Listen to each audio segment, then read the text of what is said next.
A millionaire found a girl sleeping on his doorstep. What she was hiding changed everything. Thunder crackled across the steel-grey Manhattan sky as Maxwell Ryan stood at his penthouse window, a pristine coffee cup untouched in his hand. The bitter March wind howled through the empty streets below, carrying rain and whispers of another sleepless night.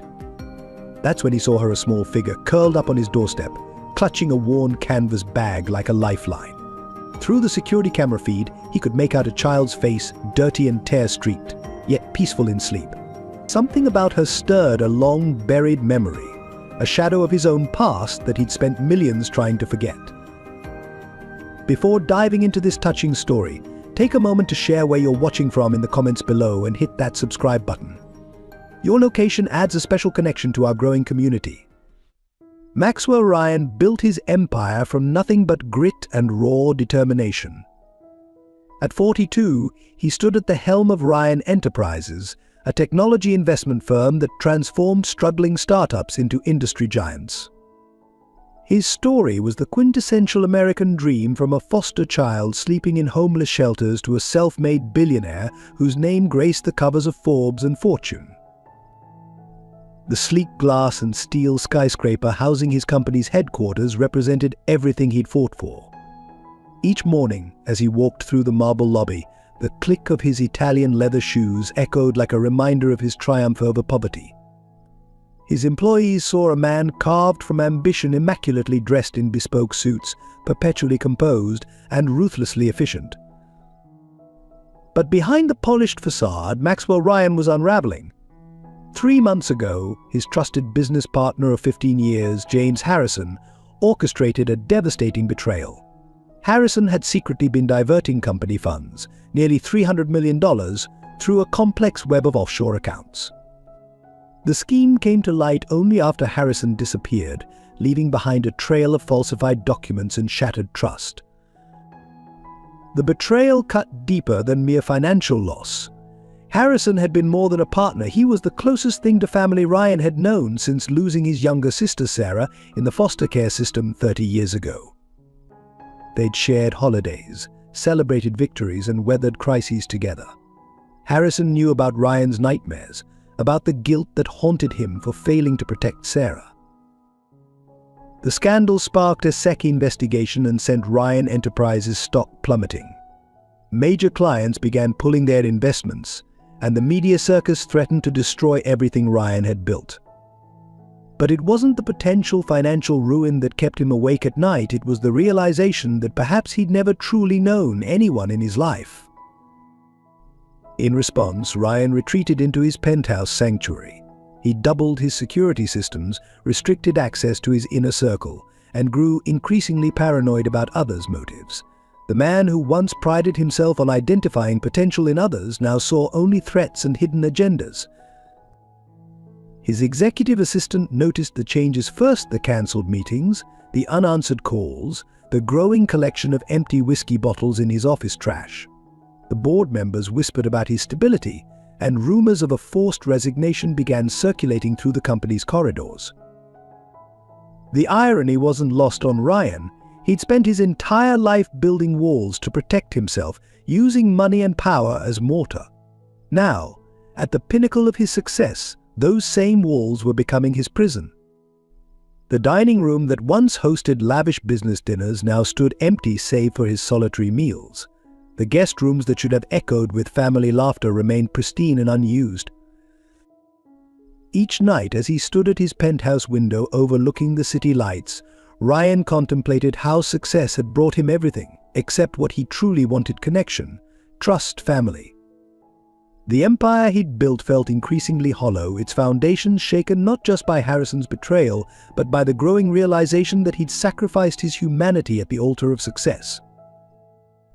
But fate has a way of shattering even the strongest fortresses, and Ryan's carefully constructed isolation was about to be breached by an unlikely intruder, a small girl with a mysterious canvas bag who would force him to confront everything he'd spent his life running from.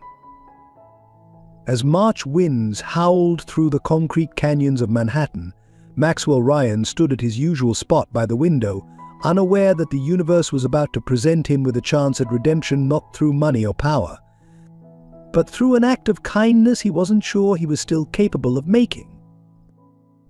Sarah Ryan's ghost haunted the corners of Maxwell's memories like a bittersweet melody. He saw her in old photographs, a gap-toothed 7-year-old with untamed blonde curls and eyes that sparkled with mischief. The system had separated them on a rainy Tuesday, promising it was temporary. That was the last time he'd seen his sister alive. Years later, he learned she'd died in a foster home fire, alone and afraid, while he was struggling through his first semester of college on a hard-won scholarship. The weight of that failure shaped Maxwell into the man he became. Every Christmas he'd set a place for her at his table, a private ritual that his butler, Charles Winchester, respectfully pretended not to notice. The empty chair served as both memorial and motivation, driving him to build something meaningful from their shared tragedy. Charles had been with Maxwell for over a decade, watching his employer's transformation from a driven young entrepreneur to a hardened business titan. At 65, Charles possessed the wisdom of a man who had seen the best and worst of humanity through years of service to wealthy families. His silver hair and impeccable posture gave him an air of authority that even Maxwell respected. Unlike other servants who came and went, Charles stayed, becoming something between a father figure and a conscience to Maxwell. He alone knew about the children's home Maxwell secretly funded in Sarah's name. He understood why his employer spent countless nights researching missing children cases, hoping against hope to find some trace of what really happened to his sister. Sarah's death report had always seemed suspicious to Maxwell. The official investigation cited electrical failure, but certain details didn't add up. Why were the security cameras disabled that night? Why did her personal belongings vanish without a trace? These questions drove Maxwell's obsession with control and security in his own life. Charles watched over Maxwell with paternal concern, noting how Harrison's betrayal had reopened old wounds.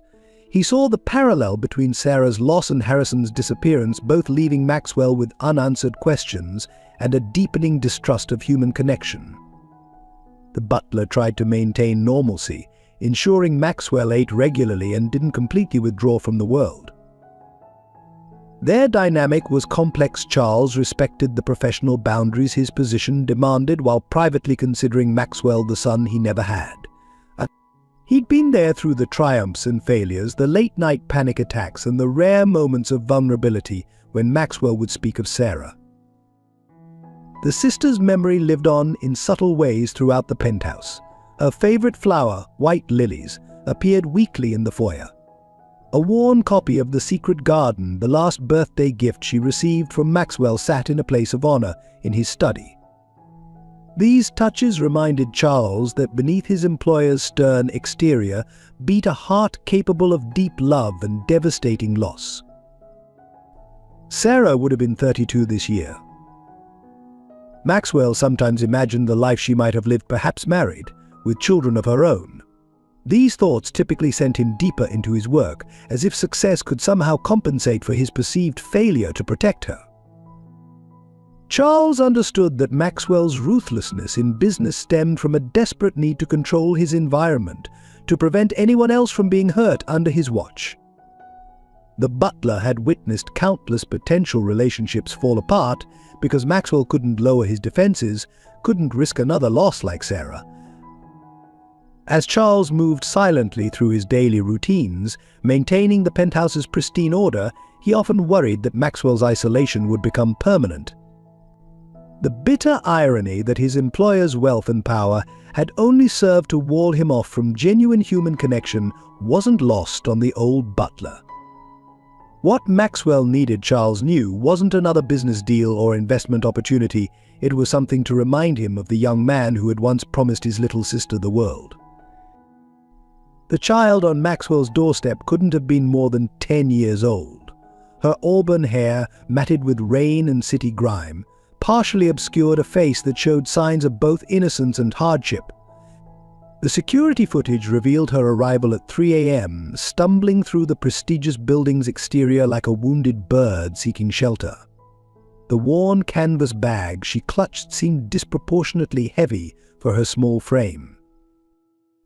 When Charles first spotted her through the morning security feed, his immediate instinct was to call the authorities. However, something in her demeanor, the way she curled protectively around that mysterious bag, even in sleep, gave him pause.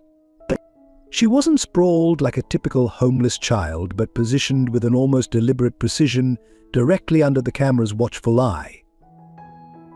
Emily, as they would later learn, was her name, wore clothes that told a contradictory story. Her jeans, though dirty, were once expensive designer labels visible upon closer inspection. Her shoes, scuffed but high quality, suggested a background far removed from the streets. Most striking was a delicate silver locket around her neck, its intricate engraving partially visible beneath layers of grime. When Maxwell finally approached her, accompanied by a cautious Charles, the girl's eyes snapped open with startling alertness. They were an unusual shade of grey-green, holding a depth of understanding that seemed beyond her years. Her first words weren't a plea for help or an apology for trespassing, but rather a statement that would haunt Maxwell for months to come. "You look exactly like she said you would." The canvas bag, which she refused to relinquish even when offered fresh clothes and food, appeared to be her only possession. Its worn fabric bore curious stains and what looked like intentionally sewn patches. Emily handled it with reverence, as though it contained not just belongings but secrets, perhaps even answers to questions Maxwell hadn't thought to ask. Initially, she spoke little, answering questions with careful consideration that suggested coaching rather than natural childhood hesitation. Her table manners, despite obvious hunger, remained impeccable. She held her fork like someone trained in etiquette, yet devoured the food with the desperation of one accustomed to scarcity. Most peculiar were her reactions to certain sounds and movements. The clink of Charles's keys would make her flinch. The ding of the elevator would cause her to seek corners with clear sight lines to all exits. Yet when Maxwell raised his voice during a heated phone call, she showed no fear, only quiet observation. But her drawings, which began appearing mysteriously around the penthouse within days of her arrival, revealed both talent and trauma. Detailed sketches of cityscapes viewed from impossible heights, recurring images of a woman whose face was always obscured, and strangely accurate renderings of Maxwell's building security systems, all executed with preternatural skill for a child her age. Emily's presence created an immediate disruption in the penthouse's carefully maintained order. She moved like a ghost through the spaces, studying everything but disturbing nothing. The only evidence of her existence would be those drawings, appearing like clues in an elaborate puzzle that neither Maxwell nor Charles could fully grasp. Each attempt to uncover her backstory led to more questions. She claimed to be from everywhere, and nowhere spoke of a mother who was gone but watching, and seemed to know details about the building's layout that weren't publicly available. The more they learned about Emily, the more apparent it became that her appearance on Maxwell's doorstep was anything but random. The first signs of tension emerged within hours of Emily's arrival. Charles, ever vigilant of his employer's interests, pulled Maxwell aside with barely concealed concern. "Sir, given recent events, perhaps we should contact Child Services immediately," he suggested, his usual composure strained. "This could be another attempt to exploit your position." Maxwell found himself torn between Charles's pragmatic advice and an inexplicable reluctance to involve authorities. The timing was suspicious, appearing just months after Harrison's betrayal, when the media scrutiny of Ryan Enterprises was at its peak. Yet something in Emily's eyes reminded him painfully of Sarah, carrying the same haunted look his sister had worn in their final moments together. The girl's mysterious behaviors only intensified Charles's suspicions. During her first night in the guest room, security cameras caught her methodically inspecting the windows, testing door locks, and appearing to make notes in a small notebook she extracted from the canvas bag. When questioned about it the next morning, she simply smiled and said she was making sure.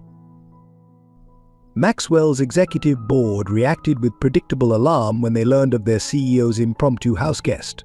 The shareholders are already nervous, Max's CFO warned during an emergency meeting. Housing an unidentified minor? The optics alone could tank our stock further. The implication was clear in the corporate world. Even charity could be weaponized against you. Emily, meanwhile, demonstrated an uncanny ability to navigate the penthouse's sophisticated security systems.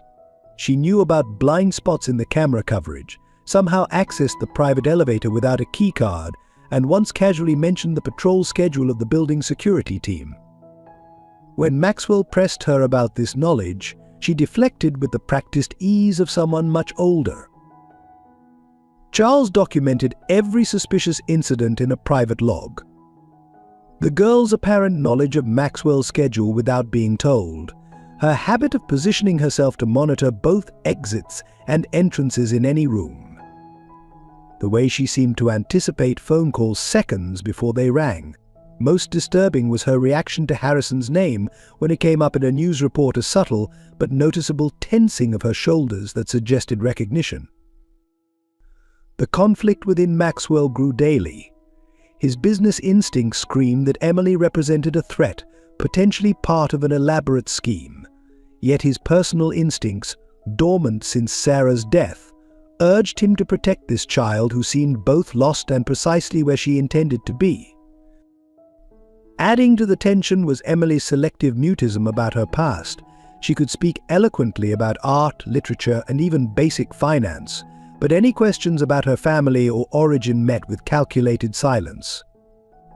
The only consistent detail she provided was about her mother. She told me you'd help. When asked who her mother was, Emily would only reply, "Someone who saved you once."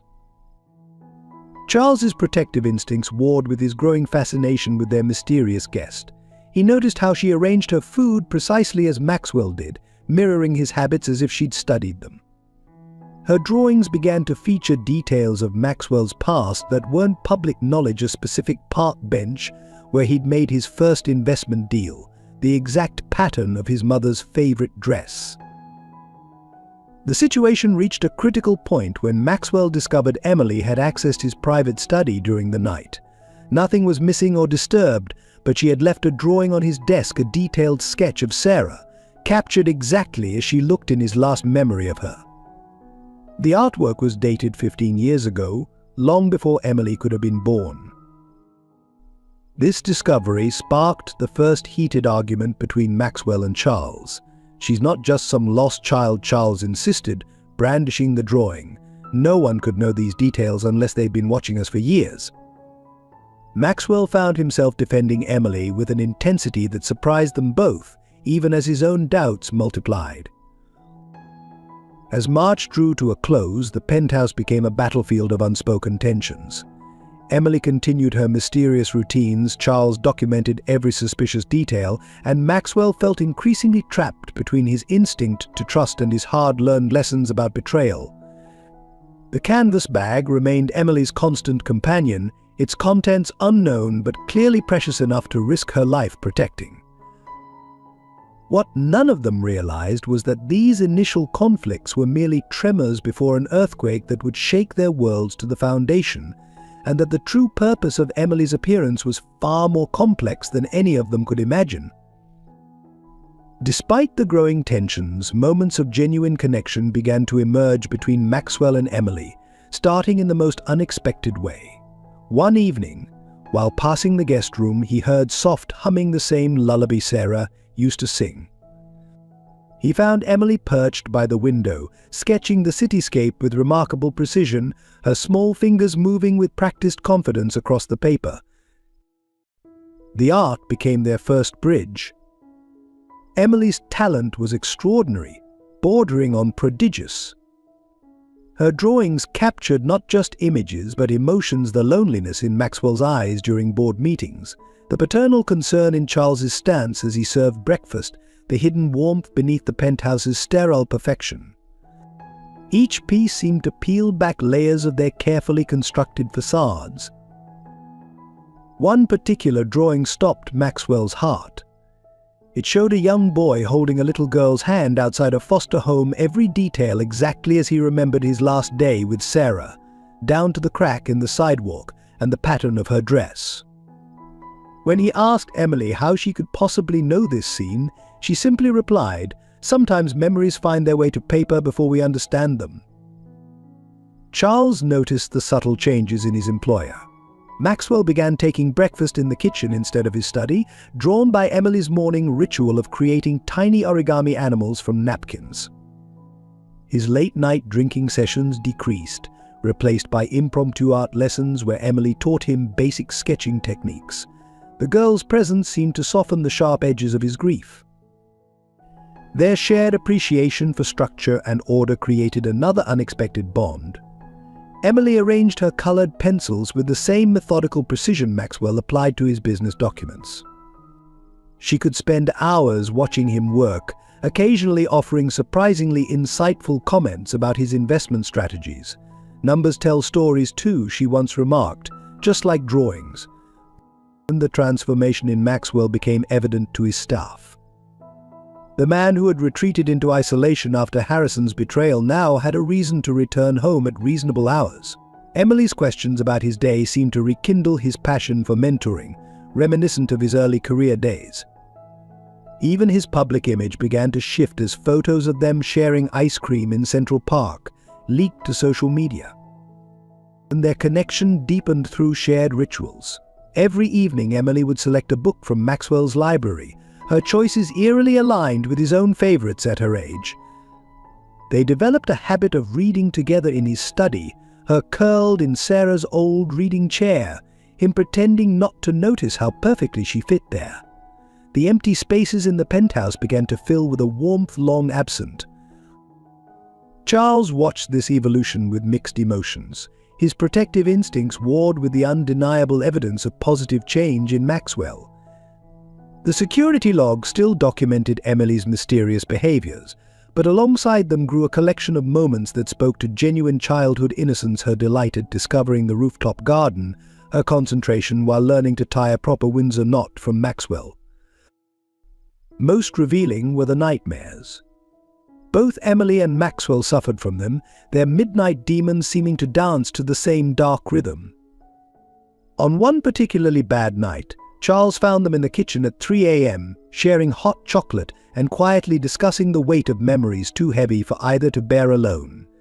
The butler noticed they held their mugs the same way, both hands wrapped around, as if absorbing more than just warmth. These connections began rippling outward. Maxwell started taking an interest in childhood education charities, attending fundraisers he'd previously delegated to his PR team. Emily's presence gave him a new perspective on his sister's foundation, shifting its focus from mere memorial to active change. His board members noticed him fighting harder for initiatives benefiting families, even at the cost of short-term profits. In quiet moments, Maxwell caught glimpses of Sarah in Emily's mannerisms, the way she tucked her hair behind her ear when concentrating, her habit of humming while lost in thought. Yet Emily wasn't a replacement for his lost sister. She was a reminder of the person he'd been before loss and betrayal had hardened him. Her presence sparked something he'd thought long extinguished: hope. The canvas bag remained a constant, but its mystery began to feel less threatening. Emily would occasionally share small treasures from it: a smooth riverstone, a worn photograph of clouds, a half-finished sketch of a woman's smile. Each item seemed charged with significance, pieces of a puzzle Maxwell wasn't sure he wanted to solve, fearing the answers might shatter this fragile piece they'd found. The media storm broke on a Tuesday morning. Tech billionaire's mystery child scandal or salvation screamed the New York Times headline. Paparazzi materialized outside the building, their cameras trained on every window. Social media exploded with speculation. Was Emily a secret love child? A publicity stunt? Part of an elaborate corporate takeover? Maxwell's PR team scrambled to contain the situation, but Emily's presence had already ignited public imagination. Liberal outlets praised him for showing compassion in an age of corporate greed. Conservative media questioned his motives, hinting at impropriety. A single man housing an unknown minor raises serious concerns, declared one prominent commentator, ignoring Maxwell's spotless record of philanthropic work. Social services arrived unannounced, led by a stern-faced woman named Victoria Blackwood. Her interrogation was rigorous. Why hadn't Maxwell reported Emily immediately? What were his intentions? Did he realize the legal implications? Through it all, Emily maintained an eerie calm, answering questions with practiced precision while revealing nothing of substance about her past. The pressure mounted when Emily started attending the prestigious Bradford Academy. Her first day highlighted the stark contrasts in their worlds. Other parents whispered and pointed. Children, parroting their parents' prejudices, either avoided her or peppered her with invasive questions. Yet Emily navigated the social minefield with unusual grace, displaying a maturity that only deepened the mystery surrounding her. The academic challenges emerged in unexpected ways. Emily excelled in subjects requiring analytical thinking and creativity, but struggled with basic historical facts and cultural references. Her teachers reported that she seemed to possess knowledge far beyond her years in some areas while having puzzling gaps in others. When asked about her previous schooling, she would only say, "I had different teachers." Charles watched with growing concern as Maxwell's dedication to Emily began affecting his business relationships. Board meetings were rescheduled around school events. Important client dinners were cut short to help with homework. The butler observed his employer's priorities shifting, wondering if this transformation would ultimately prove destructive or redemptive. The situation intensified when Emily began experiencing anxiety attacks at school. They seemed triggered by specific events: fire drills, visiting photographers, even certain delivery trucks parking outside. During these episodes, she would clutch her canvas bag and whisper numbers in a pattern Maxwell recognized from his own panic attacks years ago. Maxwell's attempts to protect Emily from public scrutiny backfired spectacularly when he confronted a photographer outside her school. The ensuing scuffle made headlines: "Tech Titan attacks press, what is he hiding?" The incident forced the board to call an emergency meeting, where Maxwell's leadership was openly questioned for the first time in years.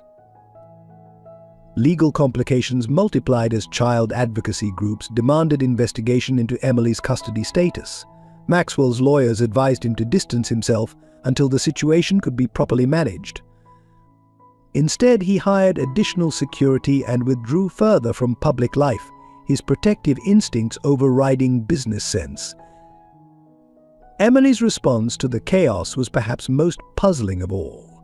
She maintained her routines with methodical precision, seemingly unaffected by the storm around her. Her drawings became more frequent and detailed, often featuring scenes from Maxwell's past that she couldn't possibly know: business meetings from years ago, private moments with Sarah, conversations with Harrison before his betrayal. The pressure reached a breaking point when an anonymous source leaked Emily's school records, or rather, the complete absence of them. No birth certificate, no previous enrollments, no medical history. It was as if she had materialized out of thin air. The media frenzy redoubled, with speculation ranging from international kidnapping to corporate espionage. But through it all, the bond between Maxwell and Emily deepened. Their evening ritual of reading together became a sanctuary from the outside chaos. He found himself sharing stories of Sarah, secrets he'd never told anyone else. Emily listened with an intensity that suggested more than mere childish curiosity, occasionally offering insights that left Maxwell wondering who was really comforting whom. As spring progressed, the penthouse became both fortress and prison. Maxwell's empire showed signs of strain, his attention divided between protecting Emily and preserving his life's work. Charles maintained his vigilant documentation while privately admitting that Emily's presence had awakened something long dormant in his employer, a capacity for unconditional love that no amount of wealth could buy. What none of them could foresee was that these challenges were merely preludes to a much larger storm, one that would force them to question everything they thought they knew about family, loyalty, and the true price of redemption. This story of unexpected bonds and redemption deserves a moment of recognition. Be the first to leave a like if you believe in second chances. The first crack in Emily's carefully constructed narrative appeared during a routine security review. Charles, meticulously comparing timestamps from different cameras, noticed a pattern that defied explanation. Before arriving at Maxwell's doorstep, Emily had been captured circling the building for 3 consecutive days, studying entry points and security rotations with military precision. More disturbing was her apparent communication with someone outside the camera's range, subtle hand signals that suggested coordination rather than random movement. The revelation sent Maxwell into a spiral of doubt. He began secretly reviewing Emily's drawings, noting how they progressively revealed intimate details of his life conversations held in supposedly secure locations, private meetings with his legal team, even the exact configuration of his personal safe. The level of detail suggested long-term surveillance, far beyond what a child her age could accomplish alone. Emily's school interviews yielded more inconsistencies. When asked about her favorite childhood books, she referenced titles that wouldn't be published for another year. Her knowledge of historical events contained anachronisms that only became apparent upon careful analysis. Most tellingly, her accounts of her mother changed subtly, with each telling the woman was a teacher, then an artist, then a businesswoman, each version tailored to elicit maximum sympathy from different listeners. Maxwell hired private investigators discreetly, their reports painting a disturbing picture. No record existed of any child matching Emily's description in the National Missing Persons database. Her fingerprints yielded no matches, and facial recognition software suggested her appearance might have been deliberately altered, subtle changes to prevent identification. The canvas bag became a source of growing paranoia. Late at night, Maxwell noticed Emily removing and replacing items, each movement precise and practiced. Through high-resolution security footage, Charles identified what appeared to be high-tech surveillance equipment disguised as children's toys. The bag itself showed signs of professional modification, hidden compartments and reinforced sections that suggested military or intelligence agency origins.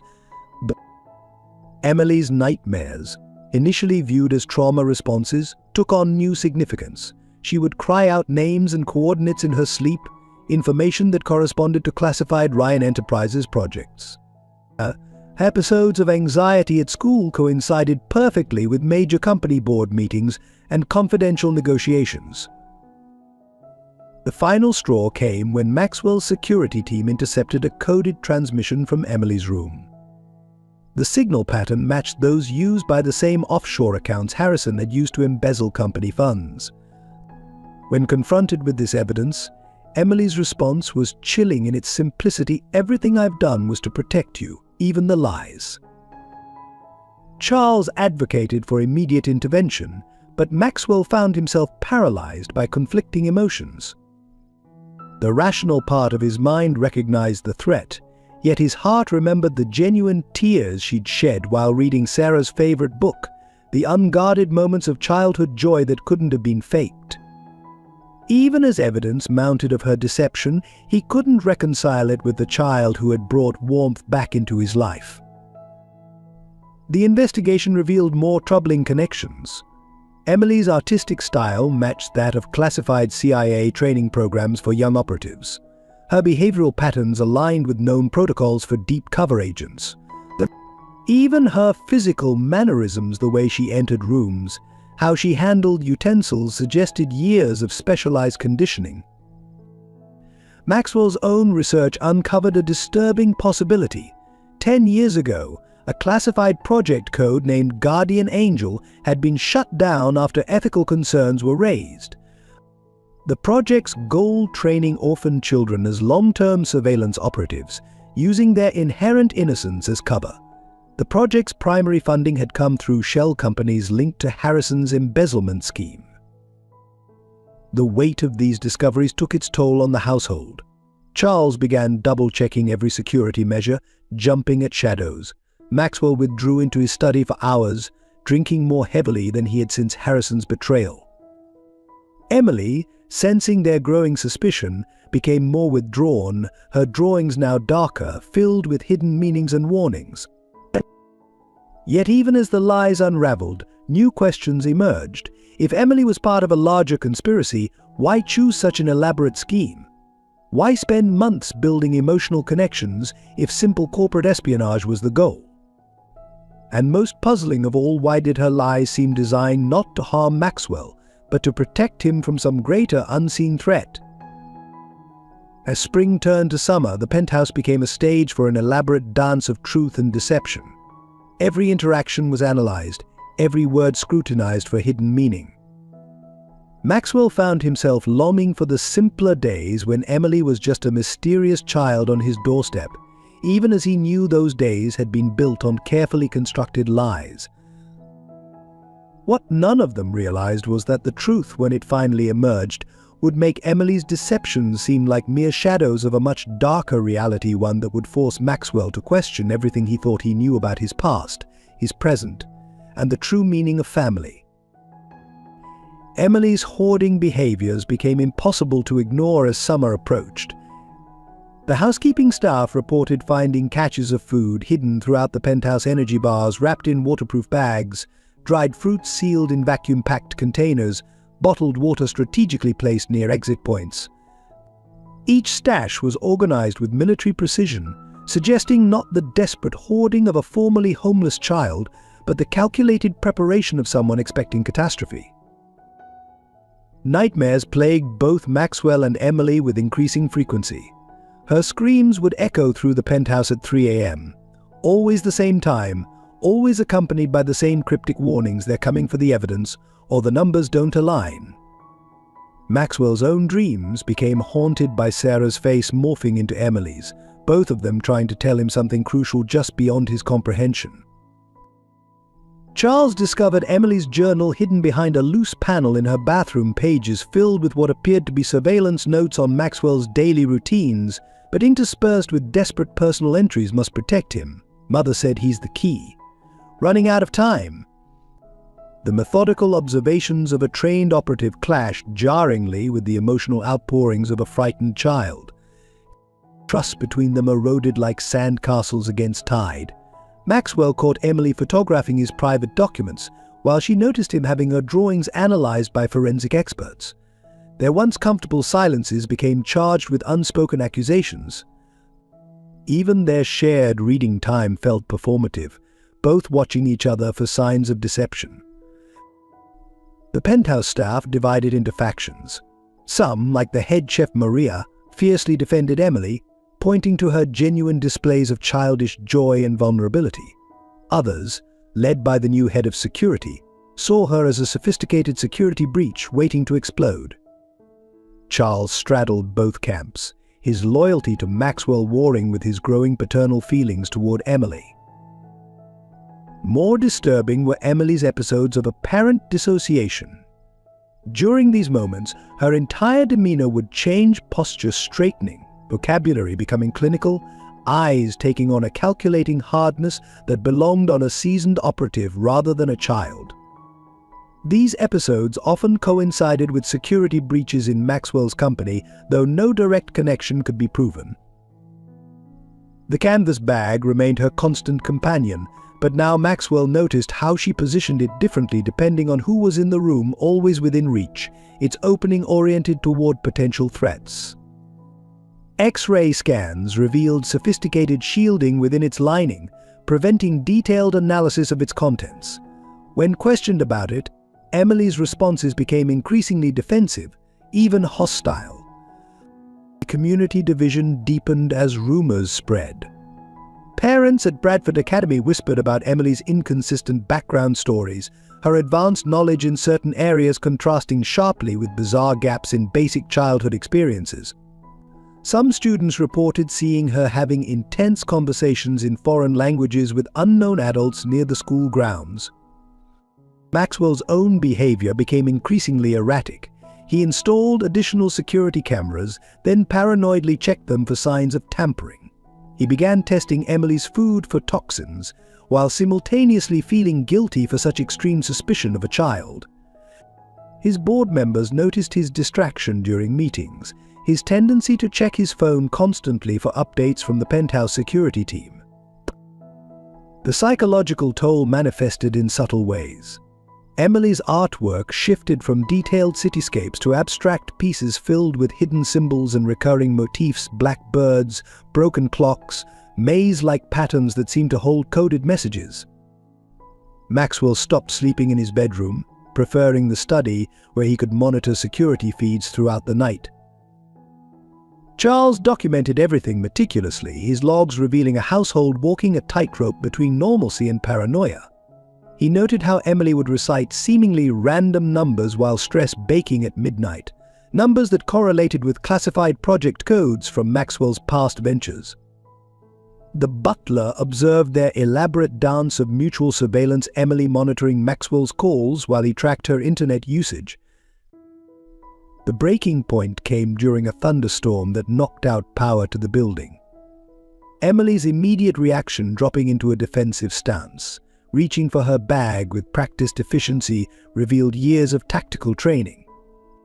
Yet moments later, she showed genuine terror of the lightning, seeking comfort in Maxwell's arms like any frightened child would. This duality tormented Maxwell. Every sign of deception was matched by demonstrations of authentic emotional attachment. Her detailed knowledge of his security systems was counterbalanced by her genuine grief when discussing her mother. Even her lies seemed designed to protect, rather than harm, though the question remained: protect him from what? As trust corroded, their relationship evolved into something more complex than simple deception or truth. They became like two chess players, each seeing multiple moves ahead, yet bound by genuine affection that neither could fully deny or trust. The penthouse became a stage where every gesture, every word, carried multiple layers of meaning and possibility. What they didn't realize was that this elaborate dance of trust and suspicion was merely the prelude to revelations that would shake their world to its foundations, truths more complex than either of them could imagine. The ultimatum arrived on Maxwell's desk early Monday morning, a thick manila envelope containing photos, documents, and a simple note: remove the girl or watch your empire crumble. The evidence inside painted a damning picture: Emily's connections to known intelligence operatives, surveillance equipment found in her belongings, and most disturbingly, proof that her presence was somehow linked to Harrison's disappearance. Maxwell's legal team advised immediate action. The liability is astronomical, his head counsel warned. If the media discovers you're harboring a potential foreign agent, especially a minor, the shareholders will revolt. The board had already called an emergency meeting, their patience wearing thin with the constant scandals surrounding their CEO's mysterious ward. The decision weighed heavily on Maxwell as he watched Emily through the security feed. She sat in the library, meticulously drawing what appeared to be blueprints of the building's ventilation system, while simultaneously completing advanced calculus homework. The duality of her existence, both innocent child and trained operative, had never seemed more stark. Child services increased their pressure, backed by anonymous tips about Emily's suspicious behaviors. Victoria Blackwood returned, armed with court orders and concerns about Maxwell's mental stability. "But your judgment is compromised," she stated flatly. "This obsession with protecting her despite mounting evidence of deception suggests you're not thinking clearly." Charles found Maxwell in his study that night, surrounded by Emily's drawings and surveillance reports. So he began gently. Sometimes protecting someone means being strong enough to let them go. But even as he spoke, both men remembered Sarah and how letting go had led to irreversible tragedy. The company's stock plummeted as rumors spread about corporate espionage. Major clients began pulling their investments, citing security concerns. Maxwell's board presented him with their own ultimatum: either Emily goes, or they would force a vote of no confidence. The empire he'd built over decades teetered on the brink of collapse. Yet every time Maxwell steeled himself to make the rational decision, something held him back. Perhaps it was the way Emily left origami cranes on his desk after particularly difficult board meetings. Or how she hummed Sarah's lullaby while helping Charles with dinner. Or maybe it was the undeniable fact that despite her deceptions, She had brought more life and purpose to his existence than all his wealth ever had. The decision crystallized during another late-night thunderstorm. Maxwell found Emily in the kitchen, not hiding or monitoring security feeds, but simply making hot chocolate the exact way Sarah used to, with tiny marshmallows arranged in a perfect circle. "I know you've discovered some of the truth," she said quietly, sliding him a mug, "but not all lies are meant to harm. Some are shields protecting something more important than pride or profit." That night, Maxwell made his choice. He called an emergency press conference, shocking everyone by announcing his temporary step down as CEO to focus on family matters. He transferred significant portions of his wealth into secure accounts, knowing the board would likely force him out completely. Then he did something that surprised even Charles. He filed official adoption papers for Emily. The backlash was immediate and severe. Share prices crashed, business partners fled, and media outlets painted him as either a fool or a madman.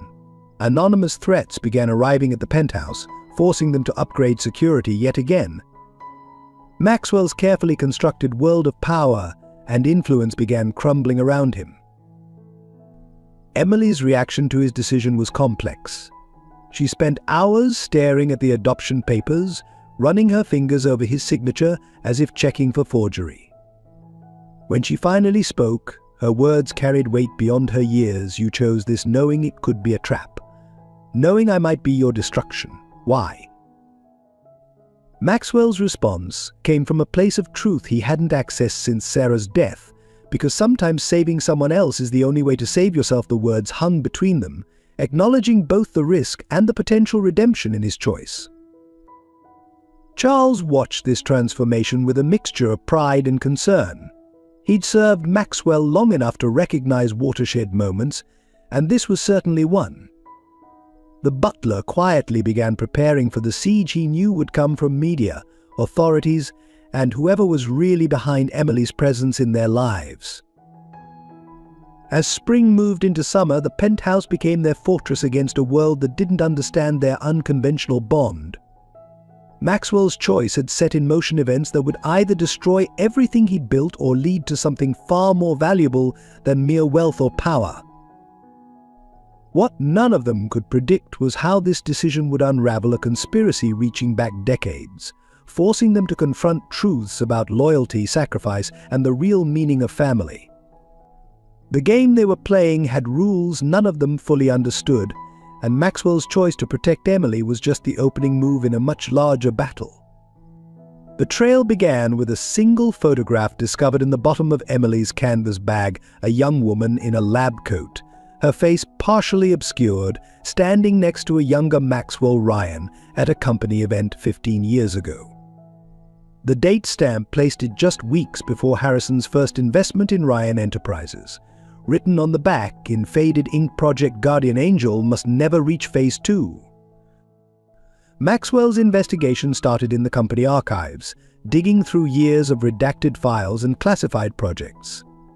The deeper he dug, the more connections emerged. Harrison's embezzled funds hadn't simply disappeared into offshore accounts. They'd been systematically channeled into a network of research facilities, all specializing in behavioral modification and child psychology. Emily's mother's diary, carefully hidden within the canvas bag's lining, revealed a disturbing narrative.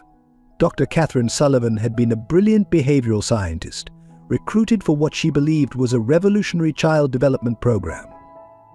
Her entries traced a growing horror as she discovered the truth: they weren't developing children, they were weaponizing them.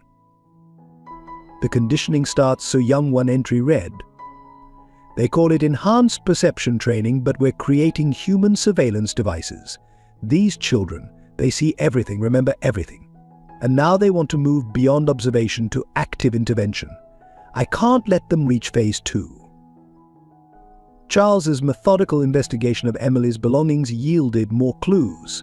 Her clothes contained manufacturer tags from companies that were fronts for intelligence operations. The silver locket around her neck, when finally opened with a specialized tool, contained a microchip with encrypted data. Even her school books had barely perceptible marks indicating classified document tracking codes. The connection to Ryan Enterprises became clearer as Maxwell uncovered old board meeting minutes. Harrison had pushed for heavy investment in youth education initiatives, seemingly charitable endeavors that now appeared to be covers for recruitment centers. The same centers where Sarah had been placed after their separation. Emily's drawings took on new significance under forensic analysis. What appeared to be simple architectural sketches contained embedded information about security vulnerabilities in major corporate and government facilities.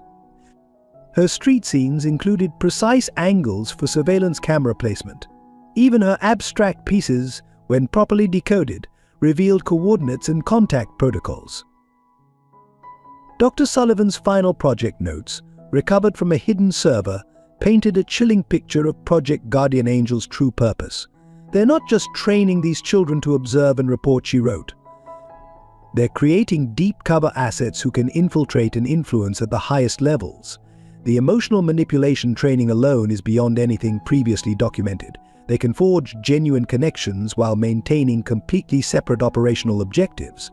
But Maxwell's private investigators tracked the money trail through a labyrinth of shell companies and fake charities. Each path led back to a shadowy organization known only as the Institute, the same entity mentioned in Dr. Sullivan's diary. Their operational signature matched the protocols Emily unconsciously displayed in moments of stress. The most disturbing discovery came from analyzing Emily's blood work, secretly collected from her regular health checkups. Trace elements suggested long-term exposure to experimental behavioral modification compounds, the same compounds Ryan Enterprises had unknowingly helped develop through their pharmaceutical subsidiaries. Charles uncovered a pattern in Emily's seemingly random anxiety attacks. They corresponded perfectly with dates when major decisions about Project Guardian Angel had been made years ago. Her body appeared to be physically responding to temporal markers programmed into her subconscious, suggesting a level of psychological conditioning far beyond current known capabilities. The investigation led Maxwell to a retired security guard who had worked at one of the research facilities. His testimony was chilling. They would bring in these kids, real young, all orphans or lost in the system, bright kids, but damaged somehow. Perfect for molding. They called it educational enrichment. But the training, it wasn't natural. No child should be able to memorize and analyze information like that. Emily's school records, when cross-referenced with Project Guardian Angel data, revealed she had been part of the program's final cohort, children selected for their exceptional cognitive abilities and lack of family connections. Her apparent age conflicted with multiple documents, suggesting possible manipulation of official records to hide her true identity. As Maxwell pieced together the puzzle, a horrifying possibility emerged. The project hadn't been shut down due to ethical concerns, as officially claimed. It had evolved, gone deeper underground. Emily's presence in his life couldn't be coincidence. She represented either a warning or a threat from forces he was only beginning to comprehend. Dr. Sullivan's final diary entry, dated just days before her alleged death, seemed to anticipate current events. If you're reading this, MR. It means they've initiated contingency protocols. Emily is both messenger and message. Trust her fear, it's the only genuine thing they couldn't program out of her. The rest is layers of truth and deception so interwoven that even she can't always tell the difference. The canvas bag's hidden compartments contained one final revelation, a coded message from Dr. Sullivan to her daughter: remember your true mission. Protect him, even from himself. Some lies are shields, others are swords. Your heart will know the difference. Maxwell sat in his study, surrounded by the evidence of a conspiracy spanning decades, and realized that every answer only led to more questions. Emily was both victim and agent, both genuine child and trained operative, both potential savior and possible threat. And somewhere in this web of deception lay the truth about Sarah's death and Harrison's betrayal. The real question wasn't whether he could trust Emily, it was whether anyone could truly escape the programming of their past. As he watched her sleep through the security monitor, Clutching her canvas bag like a lifeline, Maxwell understood that unraveling this mystery might cost him everything he had left, including the one thing he hadn't known he was missing: love. The first real threat arrived disguised as a routine business proposal. Thomas Sterling, Maxwell's primary competitor, launched a hostile takeover bid while simultaneously leaking documents suggesting Ryan Enterprises had knowingly funded illegal behavioral experiments on children. The stock price plummeted 40% in a single day, triggering automatic selling protocols that threatened to destroy the company.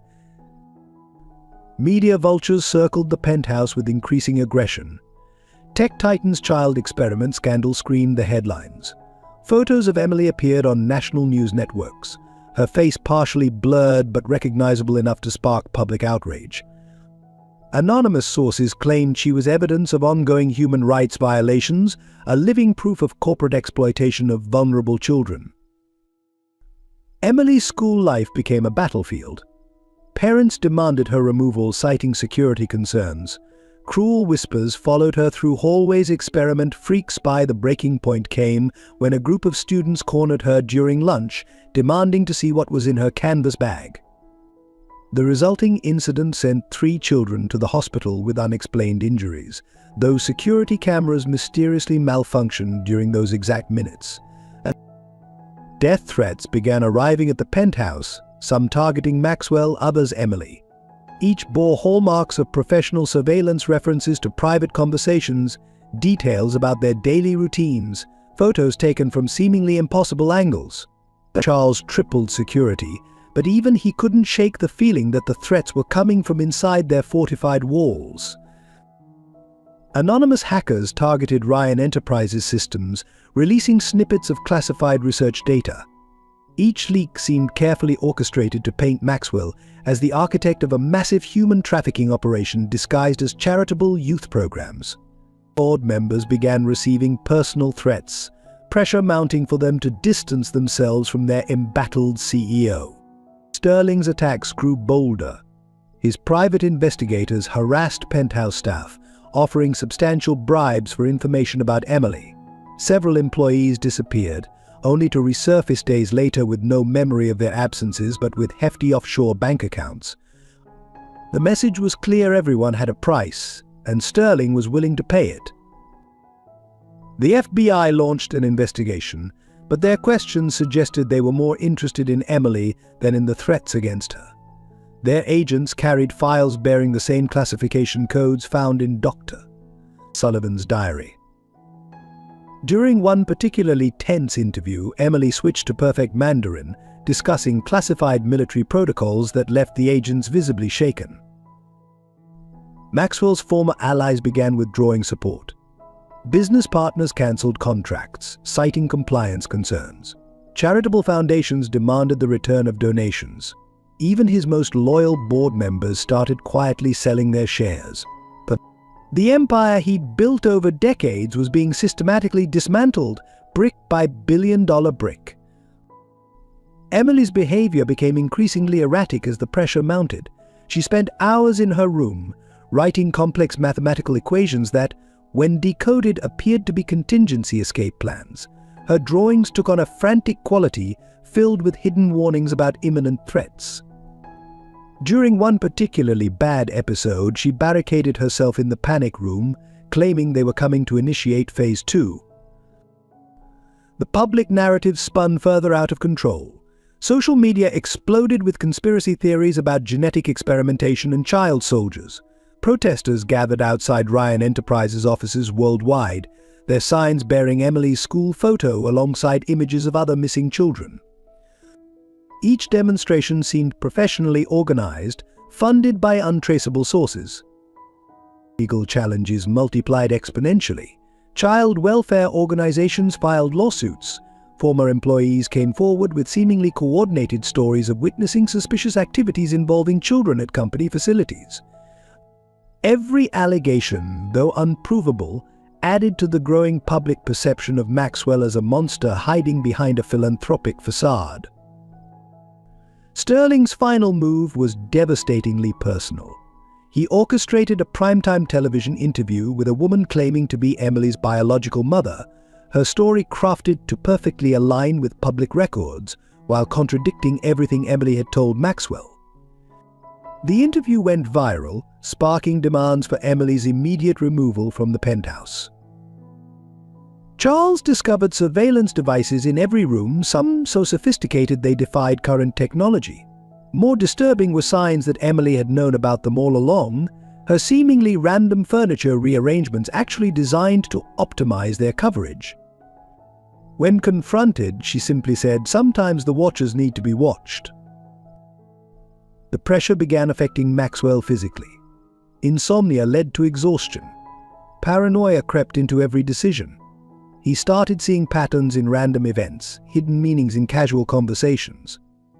His own security team advised him to consider placing Emily in protective custody, though none could say who would protect her from the protectors. Emily's night terrors escalated, her screams now including military coordinates and operation codes that match classified Ryan Enterprises projects from decades ago. During her lucid moments, she worked obsessively on what appeared to be a massive pattern recognition algorithm, using her drawings to map connections only she could see. The canvas bag remained their greatest mystery and potential liability. X-ray scans revealed its contents constantly changed, though Emily never seemed to add or remove anything. But each new threat appeared to trigger automatic reorganization of its contents, like some sort of autonomous defense mechanism responding to invisible dangers. As autumn approached, the penthouse became both sanctuary and prison. Every delivery was scrutinized, every visitor questioned, every communication encrypted. Maxwell watched his world shrink to a fortress of his own making, all to protect a child who might be his salvation or his destruction, or perhaps both. What none of them realized was that these growing threats were merely a prelude, a carefully orchestrated pressure campaign designed to force their hands. The real danger wasn't in the visible attacks, but in the unseen forces manipulating events from the shadows, pushing them all toward a confrontation that had been decades in the making. Emily's artistic development became the first visible sign of her transformation.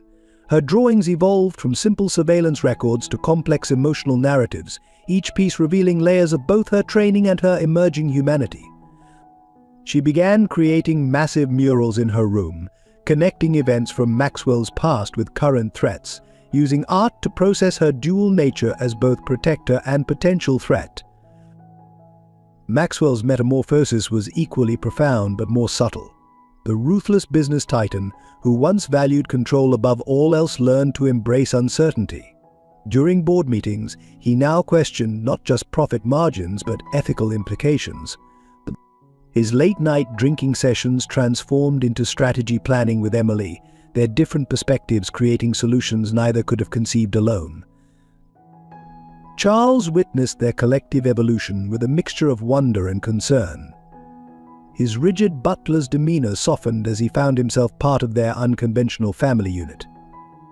The security logs he once kept meticulously now included personal observations about Emily's favorite foods, Maxwell's improved sleep patterns, and the growing warmth in their once sterile home. The penthouse itself reflected their changes. Emily's art appeared in previously austere corridors. Maxwell's locked office door remained open more often than not. Even the security measures became less about keeping people out and more about protecting what they'd built together. The fortress had become a home, albeit an unusually well-guarded one. Emily's emotional growth manifested in unexpected ways. She began expressing genuine childlike joy while maintaining her operational awareness, laughing at cartoons while simultaneously monitoring security feeds, enjoying ice cream trips that doubled as surveillance detection routes. Her ability to integrate both sides of herself became both remarkable and heartbreaking to witness. Maxwell's priorities shifted dramatically.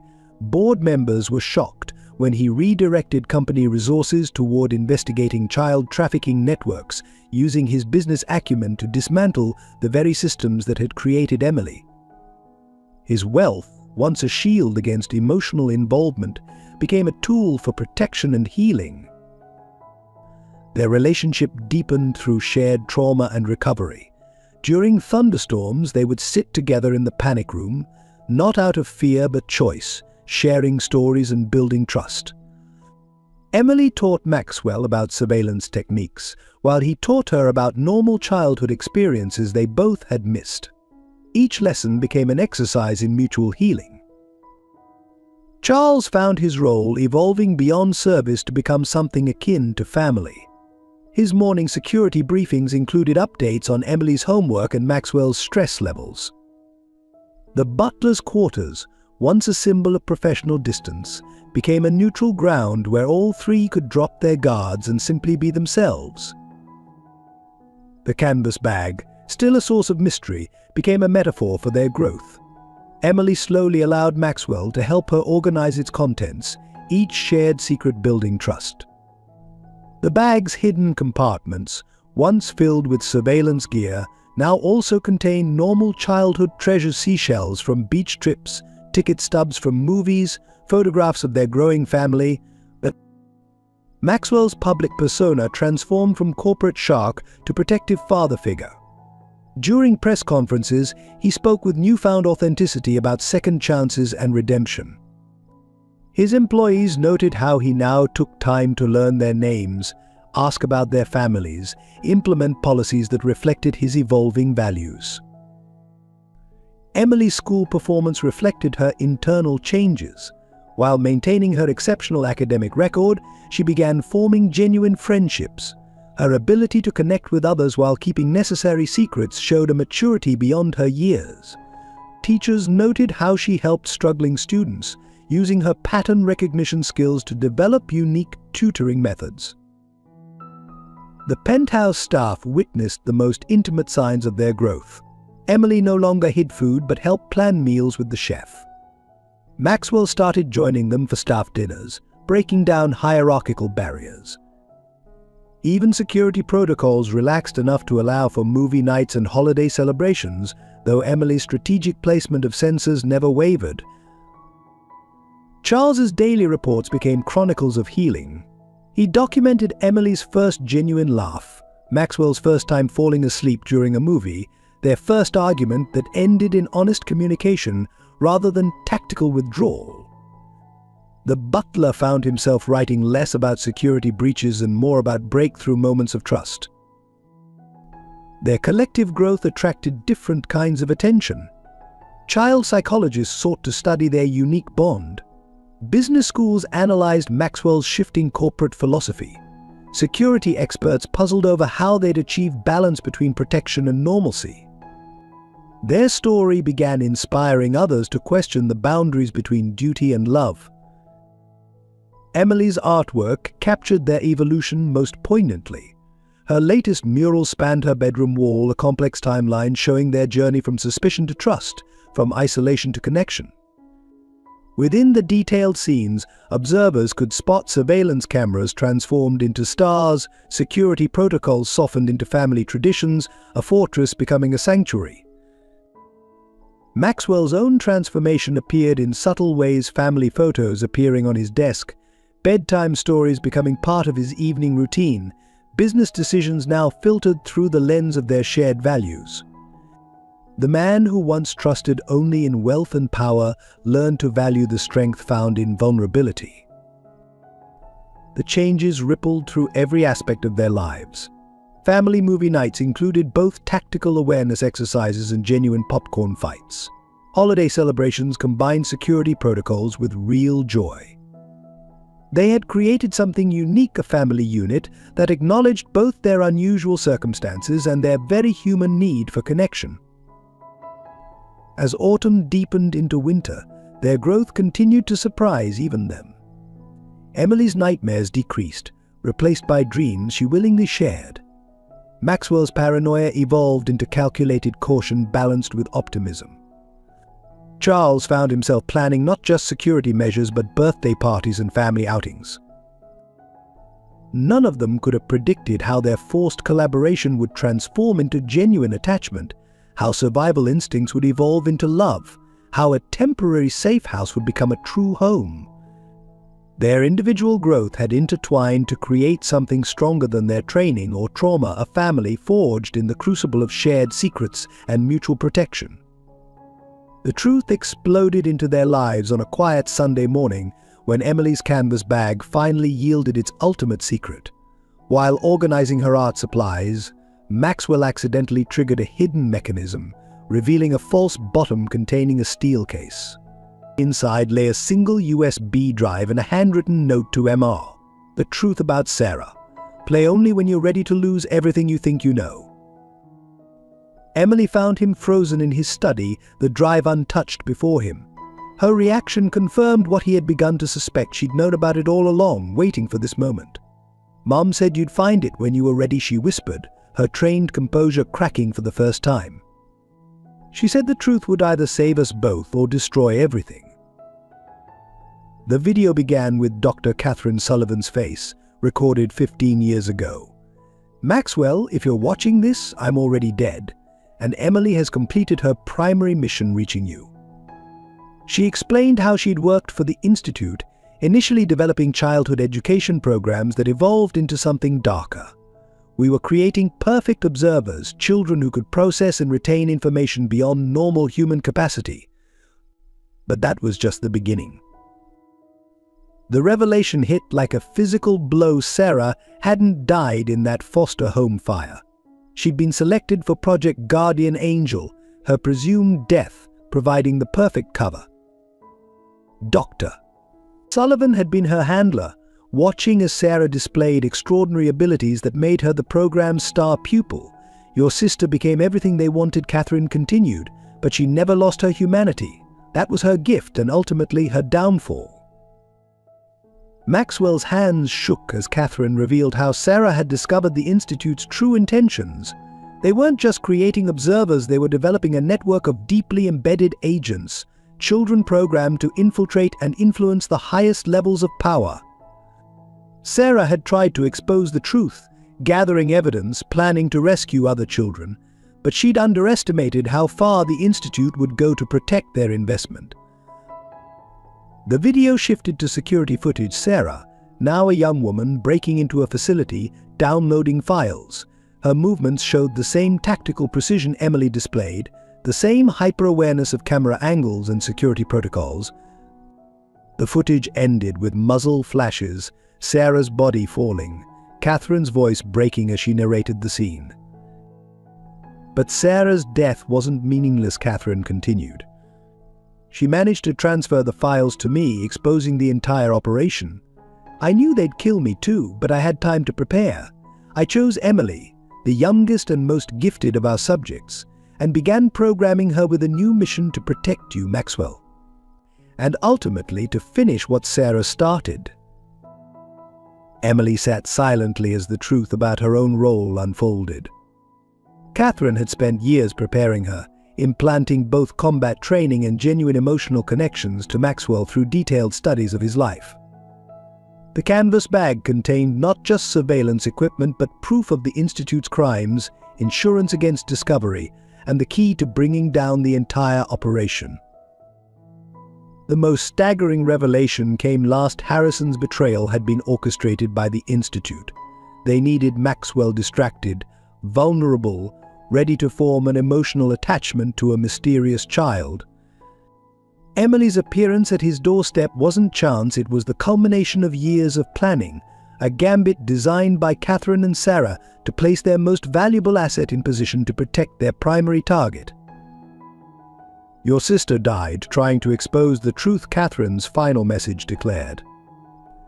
Emily carries that legacy, along with something else. She's Sarah's daughter, Maxwell, your niece. The Institute doesn't know we hid her existence, using their own protocols against them. She's both their perfect creation and their potential destruction. And now you have a choice to make. The video ended, leaving Maxwell and Emily in stunned silence. The weight of their true connection hung between them, uncle and niece, bound by blood and conspiracy, each carrying pieces of Sarah's legacy. Emily's perfect recall, her tactical training, her artistic talent that so resembled Sarah's as everything took on new meaning. Charles found them hours later, still in the study, Maxwell holding Emily as she finally allowed herself to cry like the child she partly was. The butler watched as years of carefully constructed barriers crumbled, replaced by something stronger: the truth of their connection, the weight of their shared purpose, the responsibility of continuing Sarah's fight. The revelation transformed their dynamic instantly. Maxwell saw Sarah in every aspect of Emily now: her determination, her capacity for love despite her training, her innate drive to protect others. Emily, freed from maintaining her cover, began sharing detailed memories of her mother and her training, helping Maxwell understand the sister he'd lost and found again through her daughter. But even as they embraced their newfound family bond, both recognized the danger this knowledge brought. The Institute would kill to keep these secrets buried. Their enemies would redouble their efforts once they realized the true nature of Emily's presence in Maxwell's life. The war Sarah had died fighting was about to escalate, with her daughter and brother now on the front lines. As dawn broke over the city, Maxwell made a silent promise to both Sarah and Emily. He would finish what his sister started, protect her daughter, and bring down the organization that had torn their family apart. The cost no longer mattered. This was about legacy, justice, and the unshakable bonds of family that even the Institute's conditioning couldn't break. The attack on Ryan Enterprises began with surgical precision at 9 a.m. Monday morning. Trading algorithms went haywire, triggering massive sell-offs across all company holdings. Within hours, shares plummeted 60%, wiping billions from the company's market value. Emergency board meetings descended into chaos as accusations flew and longtime allies turned on each other. Thomas Sterling emerged as the orchestrator of the hostile takeover, but Maxwell now recognized the familiar patterns of the Institute's manipulation. Sterling was merely a puppet, his recent business decisions showing the telltale signs of external control that Emily had been trained to recognize. The attack wasn't just financial, it was a message they knew: the truth had been discovered. Maxwell's private banking network collapsed next. Offshore accounts were frozen, emergency funds disappeared, and credit lines were suddenly revoked. The financial noose tightened with breathtaking efficiency, cutting off access to the resources he'd need to protect Emily and continue Sarah's mission. Even his most trusted financial advisors seemed helpless against this coordinated assault. The board's emergency session turned into a bloodbath. Documents mysteriously appeared revealing Maxwell's recent investigations into Project Guardian Angel, twisted to suggest he had been actively participating in child exploitation. Board members he'd known for decades now looked at him with disgust, their minds poisoned by the Institute's carefully crafted narrative. Emily's tactical training proved invaluable as they watched their financial empire crumble. She identified patterns in the attacks, predicting each move seconds before it happened. "They're using our own protection protocols against us," she explained, recognizing the algorithms she'd been taught to deploy. "This isn't just about money, they're isolating us, cutting off every escape route." The media assault intensified, with coordinated exposes appearing across major news outlets. Anonymous sources leaked documents suggesting Ryan Enterprises had been a front for human trafficking operations for years. Photos surfaced of Maxwell with known criminals, expertly doctored to suggest long-term conspiracy. Each new revelation seemed designed to destroy not just his business, but his very identity. Charles worked tirelessly to secure what assets he could, but the Institute's reach proved extensive. Bank managers suddenly discovered irregularities in accounts. Property titles were contested with fabricated evidence. Even the penthouse's ownership came under legal attack, threatening their physical sanctuary. Sterling's takeover bid gained momentum as frightened shareholders jumped ship. The board, facing pressure from their own compromised positions, began discussions about forcing Maxwell out. Their once loyal corporate soldiers now moved against him with mechanical precision, suggesting the Institute's influence reached deeper than anyone had suspected. Emily recognized the systematic destruction of Maxwell's empire as a textbook institute operation. "They did this to Mom too," she revealed during a late-night strategy session. "First they destroy your reputation, then your resources, finally your resolve. They want you to feel as helpless as Sarah did at the end." Her words carried the weight of personal experience and generational trauma. The company's philanthropic foundation, Sarah's Legacy Project, came under particular attack. Anonymous tips led to investigations into its activities, suggesting the children's homes it supported were recruiting grounds for Project Guardian Angel. Maxwell watched helplessly as his sister's dream of protecting vulnerable children was twisted into evidence of his alleged crimes. Legal challenges multiplied exponentially. Shareholders filed class action lawsuits. Regulatory agencies launched simultaneous investigations. Even longtime clients joined the feeding frenzy, breaking contracts and publicly denouncing their association with Ryan Enterprises. The legal department, overwhelmed and possibly compromised, began deserting en masse.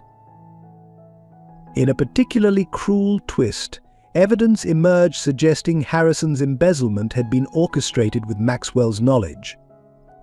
The Institute had carefully constructed a paper trail showing years of collaboration in illegal activities, making his former partner's betrayal appear to be a falling out among conspirators rather than an attack. Emily's school records were leaked next, revealing inconsistencies that the Institute had deliberately planted. Questions about her true identity and Maxwell's relationship with her became front-page news. Child Protection Services, now clearly influenced by Institute operators, began proceedings to remove her from his custody. The financial hemorrhage continued unabated. Market analysts who tried to defend Ryan Enterprises found their own credibility under attack. Major investors who stood by Maxwell faced similar coordinated assaults on their interests. The message was clear: anyone who didn't abandon him would be destroyed alongside him.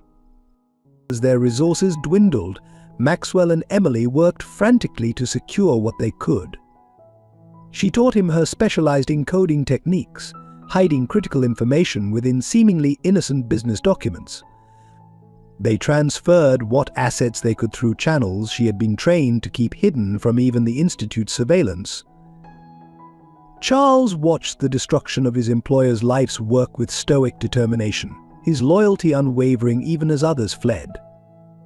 He understood now that their true wealth lay not in the crumbling financial empire, but in the family bond that the Institute had inadvertently strengthened through their attacks. The crisis reached its peak when Maxwell's personal accounts were drained, leaving them with only the emergency resources Emily had squirreled away through her training. The Institute had succeeded in their first phase, stripping away the protective layer of wealth and influence that had sheltered them. But they had miscalculated one crucial factor: the strength of the family bonds they themselves had created through Sarah's legacy. As they watched the stock ticker signal the death of Ryan Enterprises, Maxwell held Emily's hand, both understanding that this devastating loss was just the beginning of their real fight. The Institute had taken his company, his reputation, and his resources, but they had failed to break the most important thing: his determination to protect Sarah's daughter and expose the truth she died trying to reveal. The morning Emily disappeared, Maxwell's world imploded. Her room was immaculate, the bed perfectly made, her latest mural incomplete, a half-finished scene showing Sarah's last moments. The canvas bag was gone, but in its place lay a single drawing, a detailed map of the Institute's command structure, with one name circled in red: Harrison's. Panic consumed the penthouse. Charles activated their emergency protocols, but Emily had disabled their tracking systems with frightening efficiency. Security footage showed her leaving at exactly 3:27 a.m., moving with the practiced precision of a trained operative. Her last visible action was a deliberate look at the camera, mouthing words Maxwell would replay countless times: protect the evidence. Trust no one. The note arrived 2 hours later, delivered by a homeless man who had no memory of who gave it to him. Written in Emily's precise handwriting, they're moving to phase 2. Harrison is alive. Sarah's killer is inside Ryan Enterprises. Mom's protocol activated. I'm sorry. The paper contained trace elements of a compound Catherine had developed a signature proving its authenticity. Maxwell's deterioration was rapid and severe. Sleep became impossible as he scoured security feeds, analyzed patterns, and tried to decipher Emily's last message. His hands shook constantly, mind racing through possible scenarios, each worse than the last. The weight of failure first Sarah, now Emily threatened to crush him completely. Charles found him in Sarah's old room at 3 a.m., surrounded by Emily's drawings and Catherine's research notes, muttering about patterns and protocols. The butler watched his employer, his friend, unravel, recognizing the same desperate energy that had consumed him after Sarah's death. But this time the stakes were even higher. The Institute's psychological warfare intensified. Phone calls came at exactly 3:27 a.m. each night. When answered, only Emily's voice reciting numbers, clearly recorded under duress. Packages arrived containing pieces of the canvas bag, each accompanied by photos of Emily in different locations, her expressions revealing a complex code only Maxwell could understand. Their enemies exploited Maxwell's emotional vulnerability. Thomas Sterling launched a public campaign questioning his mental stability using security footage of his increasingly erratic behavior. Board members leaked stories about his obsession with Emily, twisting their relationship into something sinister. Even loyal employees began viewing him with suspicion. Emily's school records were mysteriously altered, suggesting she had never officially existed. Her artwork vanished from the penthouse walls, replaced by blank spaces that seemed to mock Maxwell's grasp on reality. Only Charles witnessed his late-night attempts to recreate her murals from memory, each version more desperate than the last. The pressure reached a breaking point when Child Services arrived with a court order, accompanied by agents whose subtle mannerisms Emily had taught Maxwell to recognize as institute training. They demanded access to Emily's room, claiming evidence of abuse. Maxwell's resistance led to a physical confrontation that made headlines. Tech mogul assaults officials investigating missing child case. Catherine's video surfaced on every screen in the penthouse simultaneously, a new message showing Emily undergoing institute training, interspersed with footage of Sarah's final moments. The psychological torture was precisely calibrated, using Maxwell's deepest fears and failures against him. Each frame reinforced his inability to protect the women in his life. Charles discovered Maxwell in the panic room, systematically destroying evidence of their investigation into the institute. The butler recognized the behavior not a breakdown, but a tactical decision. "They want us to think we're losing control," Maxwell explained, his voice eerily calm. "But Emily taught me their patterns. This is their endgame protocol." The personal attacks escalated.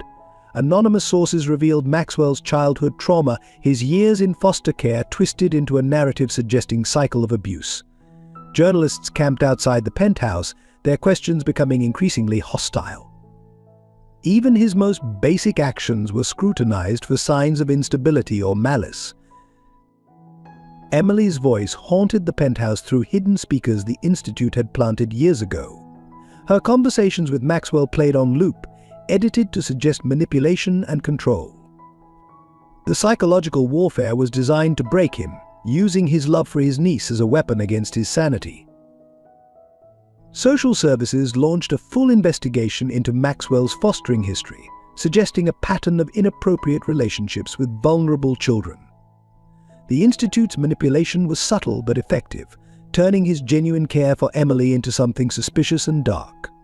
Each accusation chipped away at his already fragile emotional state. The final blow came in the form of a video delivered directly to the board footage suggesting Maxwell had orchestrated Emily's disappearance to prevent her from revealing company secrets. The timestamp showed it was recorded the night she vanished, but subtle inconsistencies, ones only she had taught him to recognize, proved it was manufactured. As midnight approached on the 7th day of Emily's disappearance, Maxwell sat in her room, surrounded by the remnants of their shared life. Her drawings covered the walls, each one now revealing hidden meanings and warnings he hadn't understood in time. The weight of failure pressed down on him, threatening to destroy what remained of his resolve. Charles found him there, staring at Emily's last drawing. The butler placed a hand on his shoulder, offering silent support as Maxwell finally voiced his deepest fear. What if I can't save her? What if I fail her like I failed Sarah? The question hung in the air, heavy with the weight of generational trauma and responsibility. But even in this darkest moment, something shifted in Maxwell's eyes. Emily had prepared him for this, trained him to recognize the Institute's patterns. Their attempts to break him had instead crystallized his purpose. As dawn approached, he stood with renewed determination. They hadn't just taken his niece, they'd challenged the legacy of 3 generations of his family. And this time he wouldn't fail. If this story of unbreakable family bonds and sacrifice touches your heart, a simple like would mean the world. Your support helps stories of hope and courage reach more people. The dismantling of Maxwell Ryan's empire reached its brutal conclusion on a grey Wednesday morning. The board voted unanimously to remove him as CEO, their faces blank with Institute-programmed indifference. Security escorts appeared instantly, leading him past employees who averted their eyes, past the office he'd occupied for 20 years, past the wall of achievements that now seemed hollow. Ryan Enterprises stock had plummeted to worthless pennies, destroying not just Maxwell's wealth, but the financial security of thousands of employees. The Institute's attack was comprehensive, targeting not just company assets, but the entire support structure Maxwell had built. Pension funds vanished, health benefits disappeared, and families who had trusted him with their futures found themselves facing ruin. The penthouse, his last fortress of security, fell next. Bank foreclosure notices arrived simultaneously at every property he owned, the coordination revealing the Institute's fingerprints.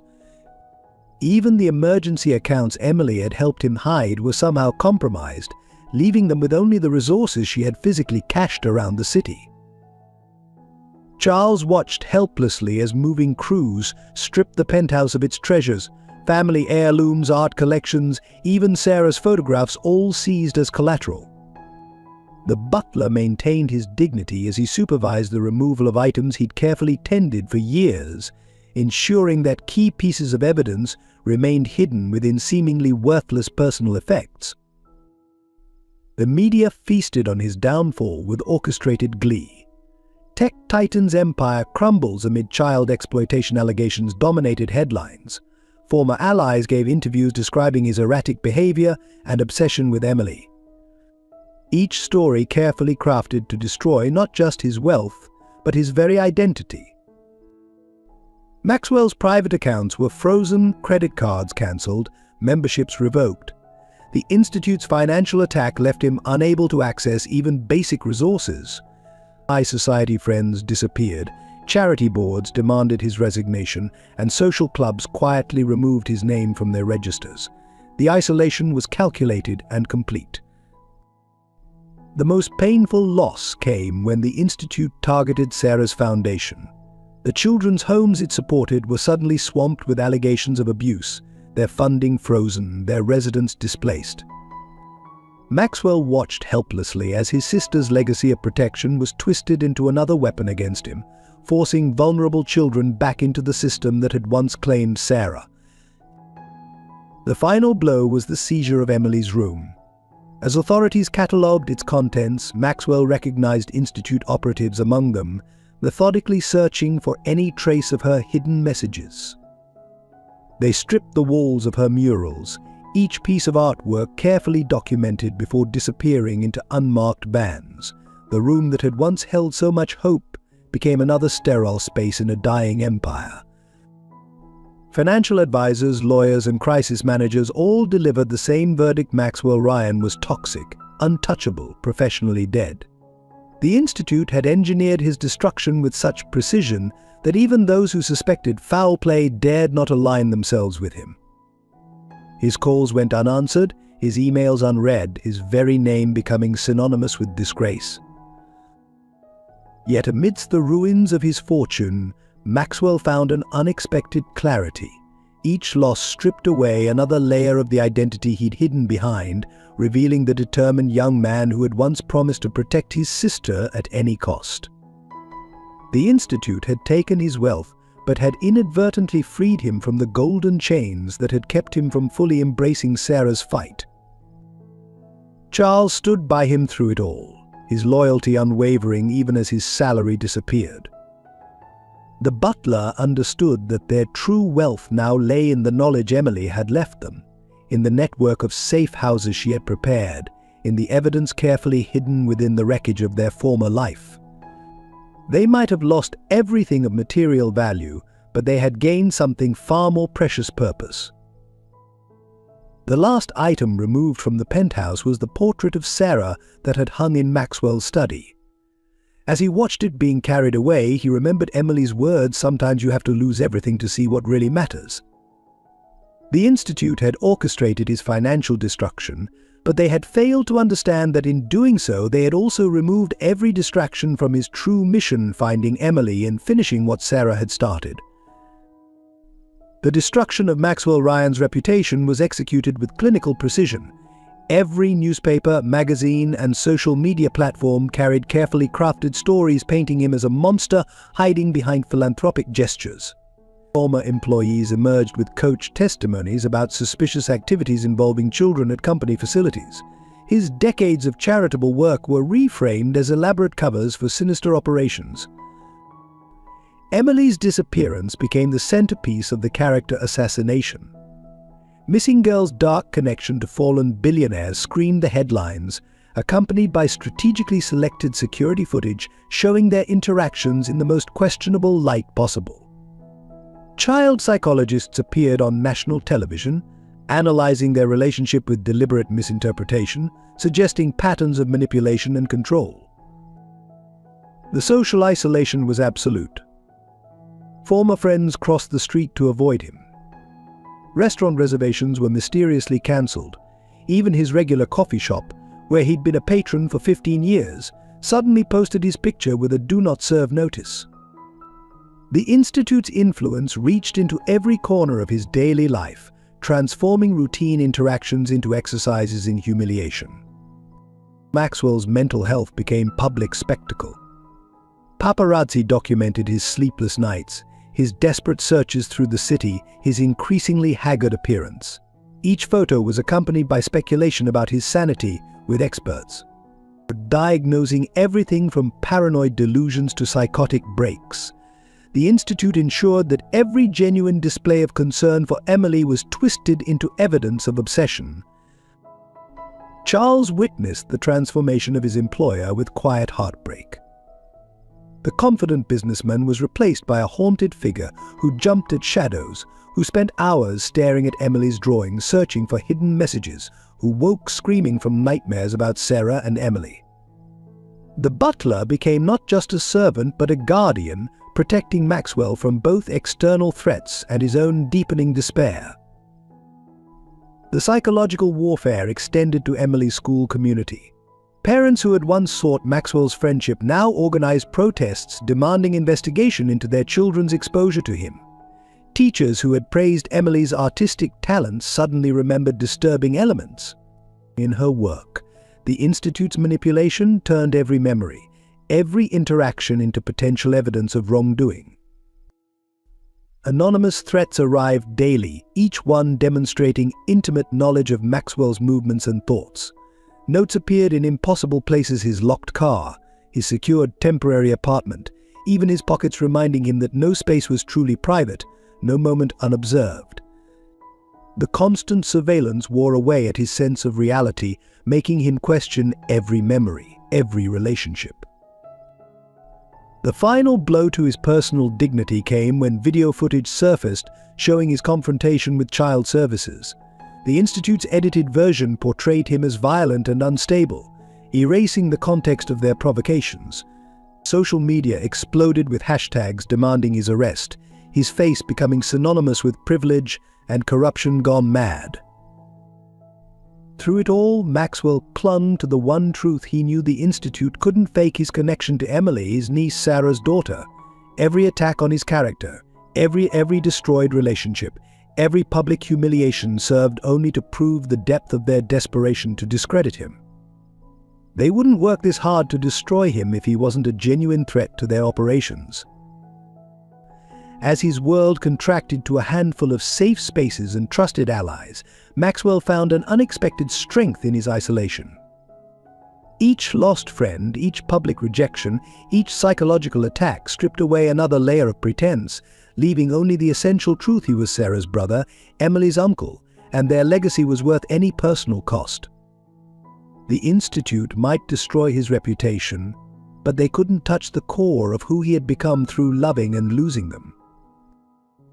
The Institute's final assault came at midnight, precisely when Maxwell's defenses were lowest. Child Protective Services arrived with a court order and armed officers, their movements betraying military training beneath civilian disguises. The demand was non-negotiable: immediate separation from any connection to Emily's case, including surrender of all her remaining possessions and artwork. The scene turned chaotic as Maxwell desperately tried to protect the last physical traces of their time together. Security cameras captured his breakdown as officers methodically stripped Emily's room, each drawing and notebook disappearing into evidence bags. Charles stood helplessly watching his employer sink to his knees, clutching one of Emily's discarded sketches, the perfect composure of Maxwell Ryan finally shattering completely. Legal battles consumed what remained of their resources. Every attempt to maintain connection with Emily's case was met with restraining orders and threats of imprisonment. The Institute's influence reached deep into the judicial system, ensuring that each appeal was denied, each motion dismissed. Maxwell's own lawyers began withdrawing, citing ethical concerns that seemed scripted by unseen handlers. The psychological warfare peaked with a staged intervention. Former board members, manipulated friends, and even distant relatives appeared at his temporary apartment, armed with commitment papers, their rehearsed concerns about his mental state, his obsession with Emily, and his paranoid conspiracies about the Institute felt like lines from a cruel play. Maxwell recognized their glazed expressions, the same look Emily had warned him about, indicating deep programming. Identity crisis struck hardest during the mandatory psychiatric evaluations. Institute-controlled doctors questioned every aspect of his reality: his memories of Sarah, his relationship with Emily, even his own name. Hours of interrogation disguised as therapy wore down his defenses, making him question the truth he'd discovered. Had he imagined the connections? Was Emily's resemblance to Sarah a desperate fantasy? Charles found him one morning in the bare apartment, surrounded by newspaper clippings and torn drawings, muttering about patterns and codes. The butler recognized the dangerous edge in his employer's eyes, not madness, but a man pushed to his absolute limits. The Institute had calculated this breakdown perfectly, using isolation and gaslighting to break what financial ruin couldn't touch. The attempt to separate them reached its climax when evidence emerged suggesting Maxwell had orchestrated Emily's entire appearance in his life. Doctored photographs, falsified documents, and manipulated testimony painted him as a calculating predator who had manufactured their connection for unclear but sinister purposes. The psychological damage of having their genuine bond twisted into something dark nearly broke him completely. In their darkest hour, even Charles's unwavering loyalty was tested. The butler received anonymous packages containing evidence that seemed to implicate Maxwell in Sarah's death, in Harrison's disappearance, in an elaborate conspiracy spanning decades. Though he recognized the Institute's manipulation, the seeds of doubt proved difficult to ignore completely. Maxwell's descent reached its nadir when he found himself standing on the penthouse roof at 3:27 a.m. Emily's favorite drawings scattered around him, Sarah's last known photograph clutched in his hand. The Institute had taken everything: his wealth, his reputation, his connections, and now they were methodically erasing every trace of the family bonds that had given his life meaning. But even at this lowest point, Something in Emily's training had prepared him for this moment. Through the haze of despair, he began to recognize the Institute's endgame protocol, the systematic destruction of a target's support system, identity, and will to fight. They had orchestrated his breakdown perfectly, but in doing so, they had made one critical mistake. They had given him nothing left to lose. The breakthrough came hidden in Emily's final mural, revealed only when water damage from a deliberate pipe burst made specific pigments fluorescent. Dr. Catherine Sullivan's complete confession emerged in complex patterns of seemingly decorative elements, a detailed expose of the Institute's origins, operations, and ultimate goals. The artistic encryption was a technique she'd developed specifically for Emily, knowing only Maxwell would have reason to preserve her artwork through any destruction. Catherine's story began 20 years ago when the Institute recruited her as a brilliant young behavioral scientist. Their pitch seemed humanitarian, developing advanced educational methods for gifted orphans. But the reality proved far darker. They weren't creating prodigies, they were manufacturing perfect infiltrators, children trained to observe, analyze, and influence at levels beyond normal human capability. The murdered mother's narrative revealed how the Institute had originated from a classified government program studying heightened pattern recognition in trauma survivors. They discovered that certain children, particularly those who had experienced early loss, could develop almost supernatural abilities to read and predict human behavior. The Institute perverted this research, turning therapeutic techniques into psychological programming tools. Sarah's role in the story proved more crucial than anyone had imagined. She hadn't simply been selected for the program, she'd been deliberately orphaned. Her separation from Maxwell engineered to create the optimal psychological conditions for the Institute's conditioning. Catherine's documentation showed how they'd manipulated the foster care system, ensuring Sarah's placement in increasingly traumatic situations to enhance her natural abilities.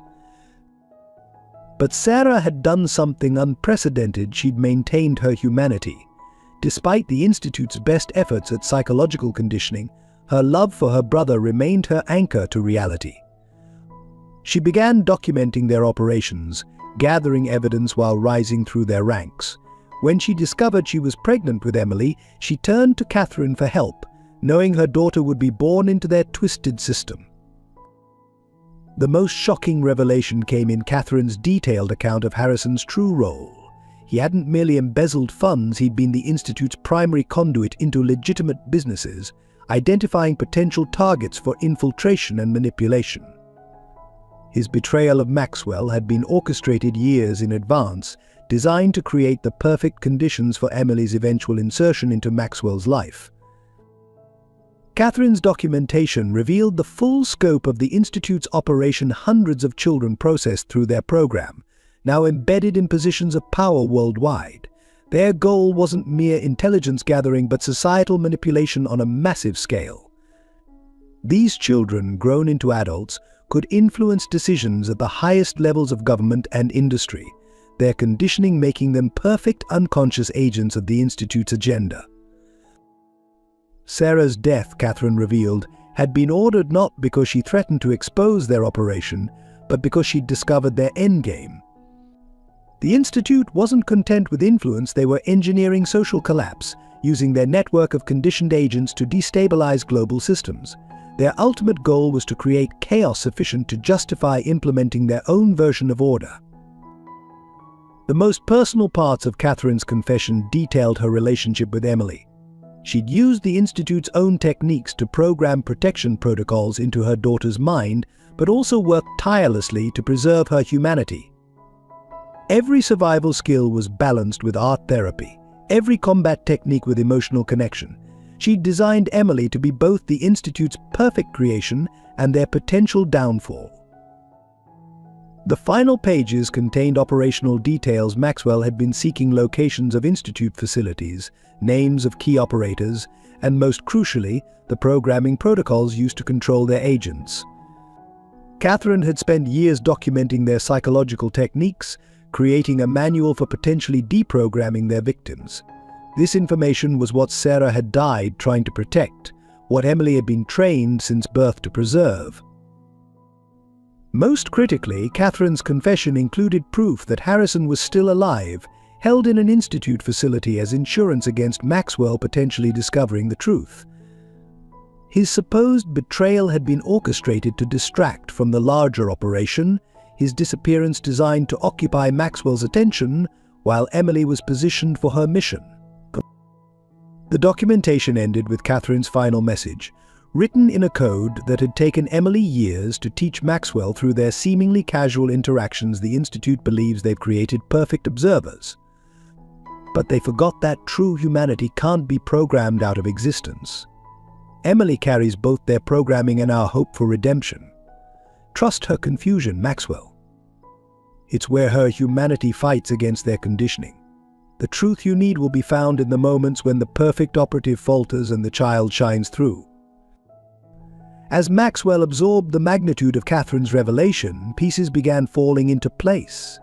Every seemingly suspicious behavior of Emily's now read differently, not as deception, but as a battle between programming and genuine connection. The Institute had created their perfect weapon, but in doing so, they'd given Maxwell exactly what he needed to destroy them, proof of their existence, and a niece whose humanity had survived their worst attempts at erasure. Emily's calculated appearance in Maxwell's life took on new meaning as Catherine's revelations unfolded. Every detail of her arrival had been meticulously planned, from the precise placement on his doorstep to the strategic timing after Harrison's disappearance. She had been programmed with multiple mission protocols, operating simultaneously in layers of complexity that even the Institute hadn't fully understood. The canvas bag, her constant companion, proved to be a masterpiece of psychological warfare design. Catherine had engineered it as both a tool and a test, filling it with evidence that would only be meaningful to someone who had developed genuine emotional connections with Emily. The seemingly random items inside formed a complex puzzle that only true concern for her well-being would drive someone to solve. Her artistic talents, far from being simply inherited from Sarah, were actually a sophisticated communication system developed by Catherine. Each drawing contained multiple layers of encoded information, visible only to those who knew her well enough to recognize subtle patterns in her artistic choices. Maxwell realized that Emily had been steadily feeding him intelligence about the Institute's operations through every sketch, every mural, every seemingly innocent doodle. The nightmares that had plagued Emily weren't just trauma responses, they were programmed information dumps, her subconscious mind processing and transmitting data during periods of lowered mental defenses. Her apparent anxiety attacks had actually been carefully timed information broadcasts, sending updates to a network of resistance operatives Catherine had planted within the Institute's own ranks. Catherine's programming had given Emily an unprecedented dual nature. On one level, she functioned as the Institute's perfect creation, a hyper-aware observer capable of processing vast amounts of information. But beneath that conditioning lay a deeper protocol, genuine human connection. Every moment of real emotion she shared with Maxwell had been both completely authentic and part of Catherine's master plan to maintain her humanity. The behavioral patterns that had seemed suspicious, her precise movements, her tactical awareness, her perfect recall were deliberately designed to trigger Maxwell's protective instincts, while simultaneously establishing her credibility as an Institute operative. Catherine had gambled that Maxwell's love for Sarah would help him see past the operative to the niece beneath, and she had been right. Emily's role extended far beyond simple surveillance or protection. She was the key to a vast database of Institute operations, her mind programmed with encryption keys that could unlock hidden evidence caches worldwide. Every location she memorized, every conversation she recorded, every pattern she recognized was part of a larger map leading to the Institute's complete exposure. The most brilliant aspect of Catherine's plan was how she had used the Institute's own methodology against them. Emily's conditioning included fail-safes and blind spots that appeared to be programming flaws, but were actually protected spaces where her true personality could develop.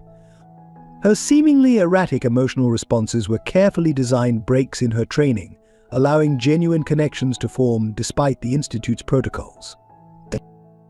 Her disappearance, Maxwell now realized, hadn't been a kidnapping but the activation of Catherine's final protocol.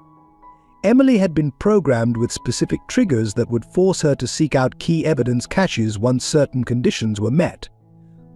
Her apparent abandonment of Maxwell was actually the deepest expression of trust following her programming, while trusting him to understand and continue the mission. The coded messages she left behind took on new significance. Each apparent warning was also an activation key, designed to unlock specific memories and training sequences in Maxwell's own mind. Catherine had used Emily's time with him to subtly program responses and recognition patterns that would only activate when needed. Every shared moment had been both genuine bonding and careful preparation. Catherine's ultimate gambit was revealed in Emily's final role. She was designed to be a living key to deprogramming the Institute's entire network of operatives. Her unique combination of conditioning and preserved humanity made her the perfect template for reversing their psychological controls. But this knowledge had to be earned through genuine emotional connection, not extracted through force or manipulation. The Institute had created what they thought was their perfect weapon, never realizing that Catherine had built in a fatal flaw: the capacity for real love. Every moment Emily spent with Maxwell strengthened this flaw, reinforcing her humanity while maintaining her operational effectiveness. She was both the most successful and most dangerous product of their program, capable of perfect observation while retaining the ability to choose what to do with that knowledge. As Maxwell pieced together Emily's true purpose, he understood why the Institute had worked so hard to separate them. Their connection wasn't just emotional, it was the key to unlocking everything Catherine and Sarah had died protecting. Emily wasn't just his niece or an operative, she was the culmination of a decades-long plan to expose and dismantle the Institute using their own methods against them. The collapse of the Institute began not with a bang but with a whisper, a cascading series of seemingly unrelated system failures across their network. Emily's programmed protocols, activated by her disappearance, had initiated a dormant virus Catherine designed years ago. Through the very surveillance systems the Institute used to maintain control, their own operational data began leaking to carefully chosen journalists, law enforcement agencies, and intelligence officials worldwide. Maxwell recognized Emily's artistic signature in the way the information emerged: beautiful patterns of destruction, each revelation timed to maximize impact while protecting their surviving agents. Financial records surfaced showing the Institute's manipulation of global markets. Training facility locations appeared on military radar. Hidden accounts funneling money through Harrison's old network suddenly became transparent to international investigators. The evidence Catherine had embedded in Emily's consciousness proved devastating. Decades of psychological conditioning techniques, experimental protocols, and forced behavioral modifications were exposed. The Institute's own meticulous documentation of their programs became their undoing. Each revelation triggered another, like dominoes falling in an elaborate pattern only Emily could have orchestrated. Harrison's rescue from an Institute facility made international headlines, though few understood its true significance.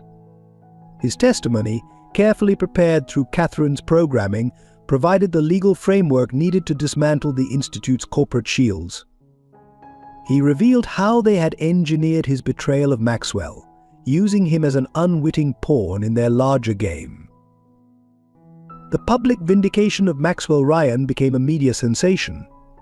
Evidence emerged proving the Institute's campaign to destroy his reputation, including testimony from former board members about their forced cooperation. His apparent mental breakdown was revealed as a calculated response to systematic psychological warfare. Former critics now praised his resilience in the face of organized destruction. Sarah's death was finally exposed as the calculated assassination it had been. Security footage Catherine had hidden in Emily's encoded drawings showed Institute operators staging the foster home fire. The revelation of their willingness to murder a child to protect their secrets sparked international outrage. Law enforcement agencies worldwide began connecting cold cases to Institute operations. Emily's reappearance was carefully staged for maximum effect. She emerged during a United Nations hearing on the Institute's activities, her testimony devastating in its precision. The combination of her trained analytical abilities and preserved humanity made her an unimpeachable witness. Her detailed accounts of the Institute's operations, supported by Catherine's documented evidence, left no room for denial. The Institute's network of programmed operatives began to unravel as Emily implemented Catherine's deprogramming protocols. Agents worldwide started breaking free of their conditioning, their recovered memories providing further evidence of the Institute's crimes. The organization's strength, its ability to manipulate human behavior, became its greatest weakness as their own people turned against them. Justice moved swiftly once the full scope of the Institute's operations became clear. International arrest warrants were issued for key operators. Assets were frozen worldwide.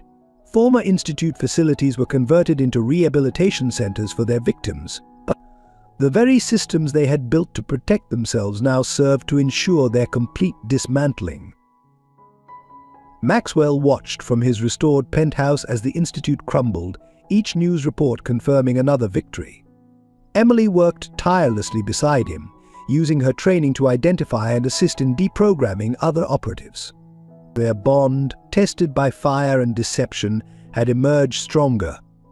The Institute's attempt to use their connection as a weapon had instead created an unbreakable partnership.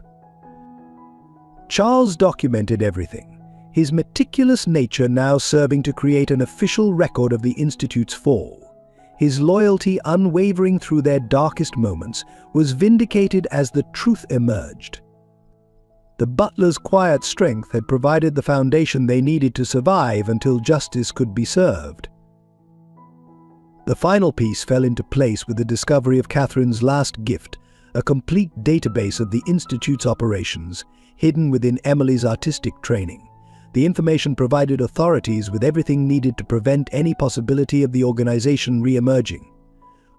Catherine's foresight had ensured that her daughter's freedom would be protected by the complete destruction of the system that had tried to control her.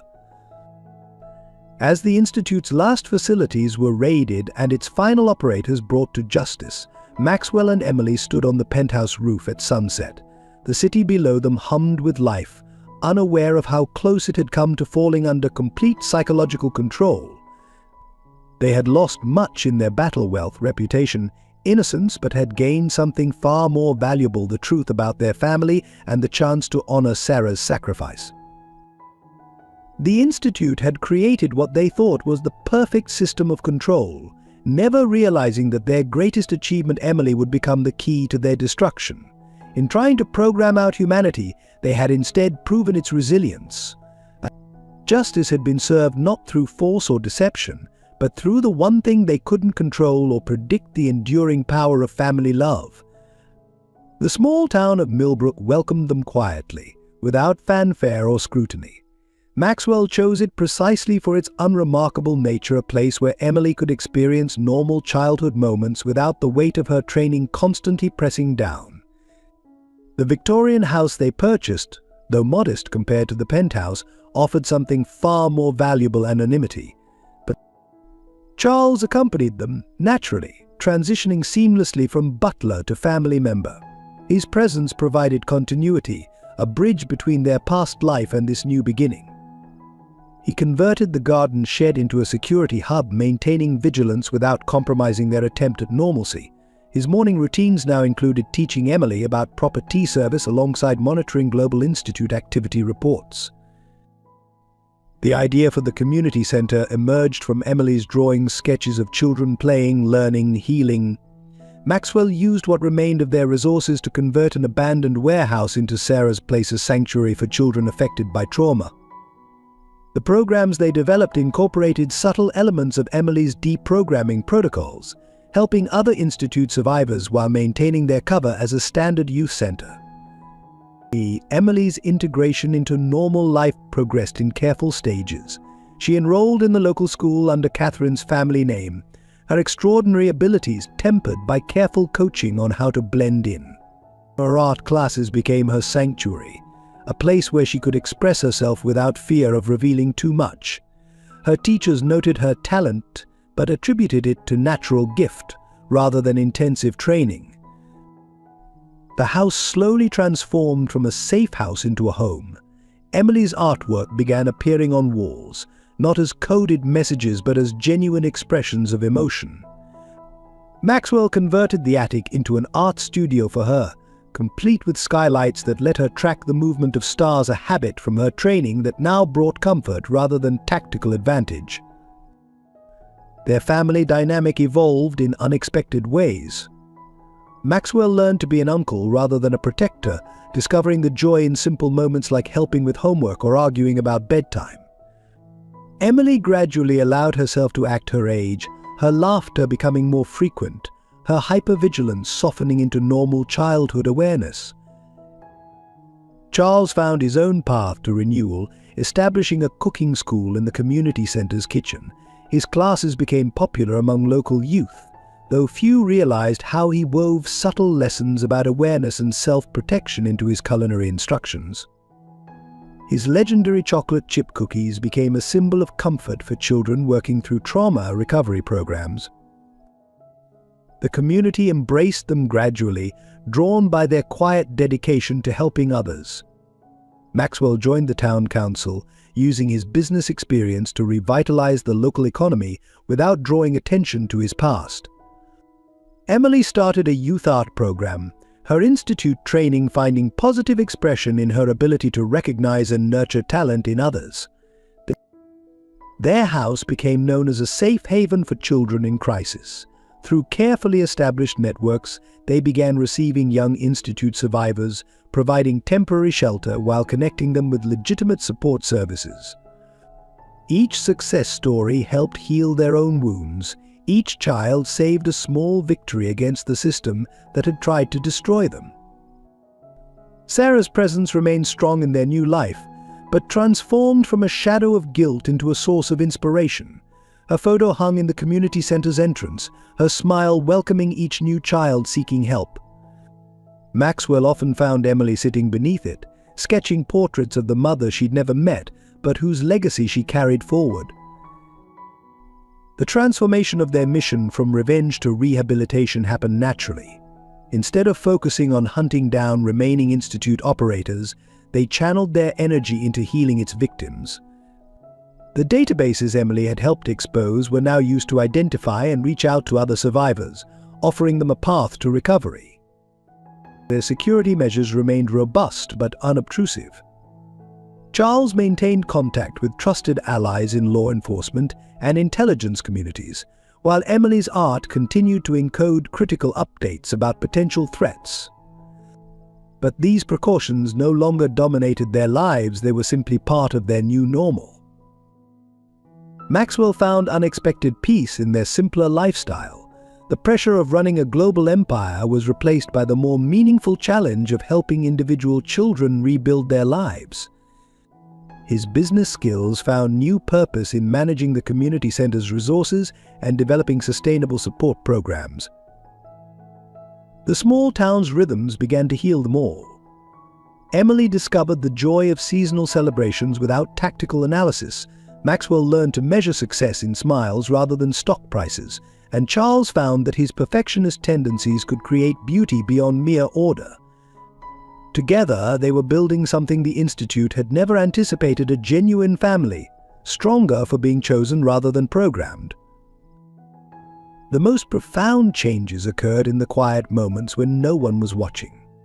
Maxwell discovered he could go whole days without checking security feeds, his paranoia gradually replaced by a cautious optimism. He caught himself smiling at simple things: Emily's morning bedhead, Charles' exasperated sighs over scattered art supplies, the way sunlight filtered through their kitchen windows during family breakfasts. Emily's transformation was even more remarkable. The rigid posture of a trained operative softened into the natural slouch of a teenager.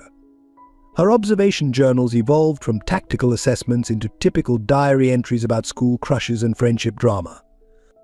Though she maintained her extraordinary capabilities, she learned to find joy in being occasionally wonderfully average. The process of healing manifested in unexpected ways. Emily began teaching art classes at Sarah's place, using her institute training to identify children struggling with trauma. Her ability to read micro-expressions and behavioral patterns became a gift rather than a weapon, allowing her to connect with young survivors who couldn't yet verbalize their experiences. Each breakthrough with a child helped heal her own wounds. Maxwell's business acumen found new purpose in expanding their support network. He developed sustainable funding models for trauma recovery programs, ensuring their work could continue without drawing attention. His former obsession with control transformed into a talent for creating safe spaces where healing could occur naturally. The skills that had built his empire now served to rebuild shattered lives. Charles underwent perhaps the most subtle but significant change. His rigid butler's persona gradually melded with the warmth of a grandfather figure. He maintained his impeccable standards but learned to value the chaos that came with nurturing troubled children. His security protocols now included knowing every child's favorite cookie recipe and which stories best soothed nightmares. Their home became a living testament to their transformation. Emily's art studio produced works of genuine emotion rather than coded messages. Maxwell's study, once a fortress of isolation, stayed open to impromptu chess games and homework sessions. Even Charles' meticulously organized kitchen welcomed the disorder of cooking lessons with recovering children. The healing spread through the community like ripples in a pond. Local families began to notice changes in their own children who attended programs at Sarah's place. Teachers reported improved behavior and emotional regulation in students who participated in Emily's art classes. The town itself seemed to absorb their message of renewal and second chances. Emily's artistic evolution tracked her emotional growth. Her early works, precise and controlled, gave way to more experimental pieces that explored themes of identity and redemption. She began incorporating elements of her institute training into public art installations that subtly promoted healing and community connection. Her talent, once a tool for survival, became a bridge to understanding. Maxwell discovered leadership qualities he'd never developed in the corporate world. He learned to listen more than direct, to guide rather than control. His relationship with Emily deepened as he allowed himself to be both protector and protected, learning from her even as he helped her navigate normal teenage experiences. Their bond, forged in crisis, matured into genuine family love.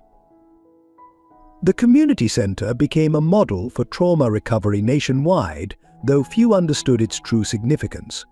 Other towns began requesting guidance on establishing similar programs.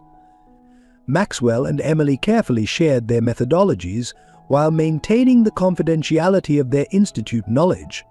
Their approach to healing became their most effective weapon against their former oppressors. But Charles's cooking school evolved into a revolutionary therapy program. He incorporated elements of mindfulness and emotional regulation into his lessons, helping children ground themselves through the simple act of creating nourishing food. His kitchen became known as a place where broken spirits could find restoration through the simple act of making bread or stirring soup. Emily's relationship with her past underwent the most dramatic transformation. She learned to integrate her institute training with her authentic self, finding strength in both her extraordinary capabilities and her ordinary desires. Her nightmares decreased, replaced by dreams of future possibilities. She began mentoring other survivors, showing them how to reclaim their humanity without denying their unique abilities. Maxwell's definition of family expanded beyond blood ties and shared trauma. He opened their home to temporary foster placements, particularly children showing signs of institute conditioning. Each success story helped heal the wound of failing Sarah, transforming his grief into purposeful action. He learned that redemption came not from erasing the past, but from using it to create a better future. Their collective transformation created something the Institute had never anticipated: a model for genuine human connection that was stronger than any programmed loyalty. They proved that authentic bonds could overcome conditional responses, that love could rewire patterns of fear and control. In choosing to heal rather than hunt, to build rather than destroy, they discovered their most powerful form of resistance. The last piece of the Institute's legacy surfaced on Emily's 16th birthday, hidden within a series of paintings Sarah had created before her death. Maxwell discovered them in an old storage unit, each canvas containing coded coordinates leading to survivalist caches his sister had established. These weren't just supply depots, they were lifelines for future Institute escapes, complete with new identities and resources for starting over. Emily's response to this discovery revealed how far she'd come. Instead of immediately analyzing the tactical advantages, she spent hours tracing her mother's brushstrokes, connecting with Sarah through their shared artistic talent. The paintings became a bridge between past and future, transforming from operational assets into family heirlooms that told their story of survival and hope. Charles orchestrated a quiet celebration when the last Institute facility was converted into a rehabilitation center. The former butler, now family patriarch, prepared a feast using recipes gathered from survivors they'd helped, each dish representing a story of recovery. The dining room that once hosted emergency strategy sessions now rang with laughter and plans for the future. Maxwell's final transformation came through an unexpected channel. He began teaching business ethics at the local community college. His lectures, drawing from personal experience without revealing classified details, helped students understand how power structures could be subverted for positive change. His past as a corporate titan became a tool for preventing future exploitation. The community center's success attracted attention from child advocacy groups nationwide. Emily developed a revolutionary art therapy program that subtly incorporated Institute deprogramming techniques into traditional healing methods. Her approach helped survivors reclaim their creativity while processing trauma, turning programmed observation skills into tools for recovery. Their family expanded in ways none could have predicted. Former Institute children, now adults with their own families, began settling in Millbrook. They created an informal support network, their shared experiences forming the foundation for genuine connections. Holiday gatherings grew larger each year, filled with people who understood the true value of chosen family. Sarah's place evolved into a recognized model for trauma recovery, though few knew its origins. The programs Emily designed helped children rediscover their authentic selves while maintaining the heightened awareness their conditioning had created. She proved that survival skills could be redirected toward healing, that hypervigilance could become protective rather than paranoid. But the final resolution of their story came not through confrontation but creation.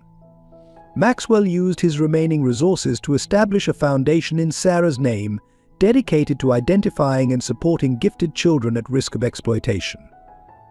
The organization became a safeguard against any future attempt to recreate the Institute's program. Emily's art gained recognition in therapeutic circles, though critics never fully understood the deeper meanings in her work. Her exhibitions became gathering points for survivors, each piece containing coded messages of hope and healing visible only to those who shared their history. She turned the very techniques meant to control her into tools for connection and understanding. Charles's cooking school expanded into a full culinary therapy program, teaching life skills alongside kitchen techniques. His students learned more than recipes. They discovered how to trust, how to create, how to nourish themselves and others. The kitchen became a place of transformation, where precise Institute training could be channeled into creative expression. Their home security systems remained, but their purpose shifted. Instead of watching for threats, they monitored for signs of survivors seeking help. The paranoia that once drove their vigilance transformed into protective awareness, their fortress becoming a beacon for those still finding their way to freedom. Maxwell found peace in this new life, his definition of success completely transformed. Wealth and power held no appeal compared to the joy of watching Emily graduate high school, of seeing former institute children play freely in their backyard, of knowing Sarah's sacrifice had led to something beautiful rather than bitter. Emily's final art piece, unveiled at her high school graduation, captured their journey perfectly. A massive mural depicting their story not through institute codes but through symbols of transformation: butterflies emerging from chrysalises, keys turning into birds, chains becoming flowers. The technical precision of her training served to create something deeply, authentically human. The Institute's legacy ended not with destruction but with rebirth. Each child they helped, each survivor who found their way to wholeness, represented a victory more significant than any corporate takeover or tactical success. They had turned a system designed to control and isolate into a foundation for healing and connection. As they sat together on their porch that graduation evening, watching fireflies dance in the summer air, they understood that their greatest triumph wasn't in surviving the Institute, but in proving that genuine human connection could overcome any programmed response. They had created something the Institute never could: a family bound by choice, strengthened by truth, and dedicated to ensuring that no child would ever again be turned into a weapon. Thank you for joining us on this emotional journey of love, sacrifice, and redemption. If this story touched your heart, please consider subscribing to support our creative team who worked tirelessly to bring it to life. Your subscription helps us continue crafting powerful narratives that inspire and move people. Share this video with friends and family who appreciate meaningful storytelling. Don't forget to like and tell us in the comments how the story made you feel. Did Maxwell and Emily's journey touch your soul? Should we continue their story? Let us know if you'd like to see part 2 exploring their new challenges and triumphs. Your engagement guides our creative direction. Together, let's build a community that celebrates the power of family bonds.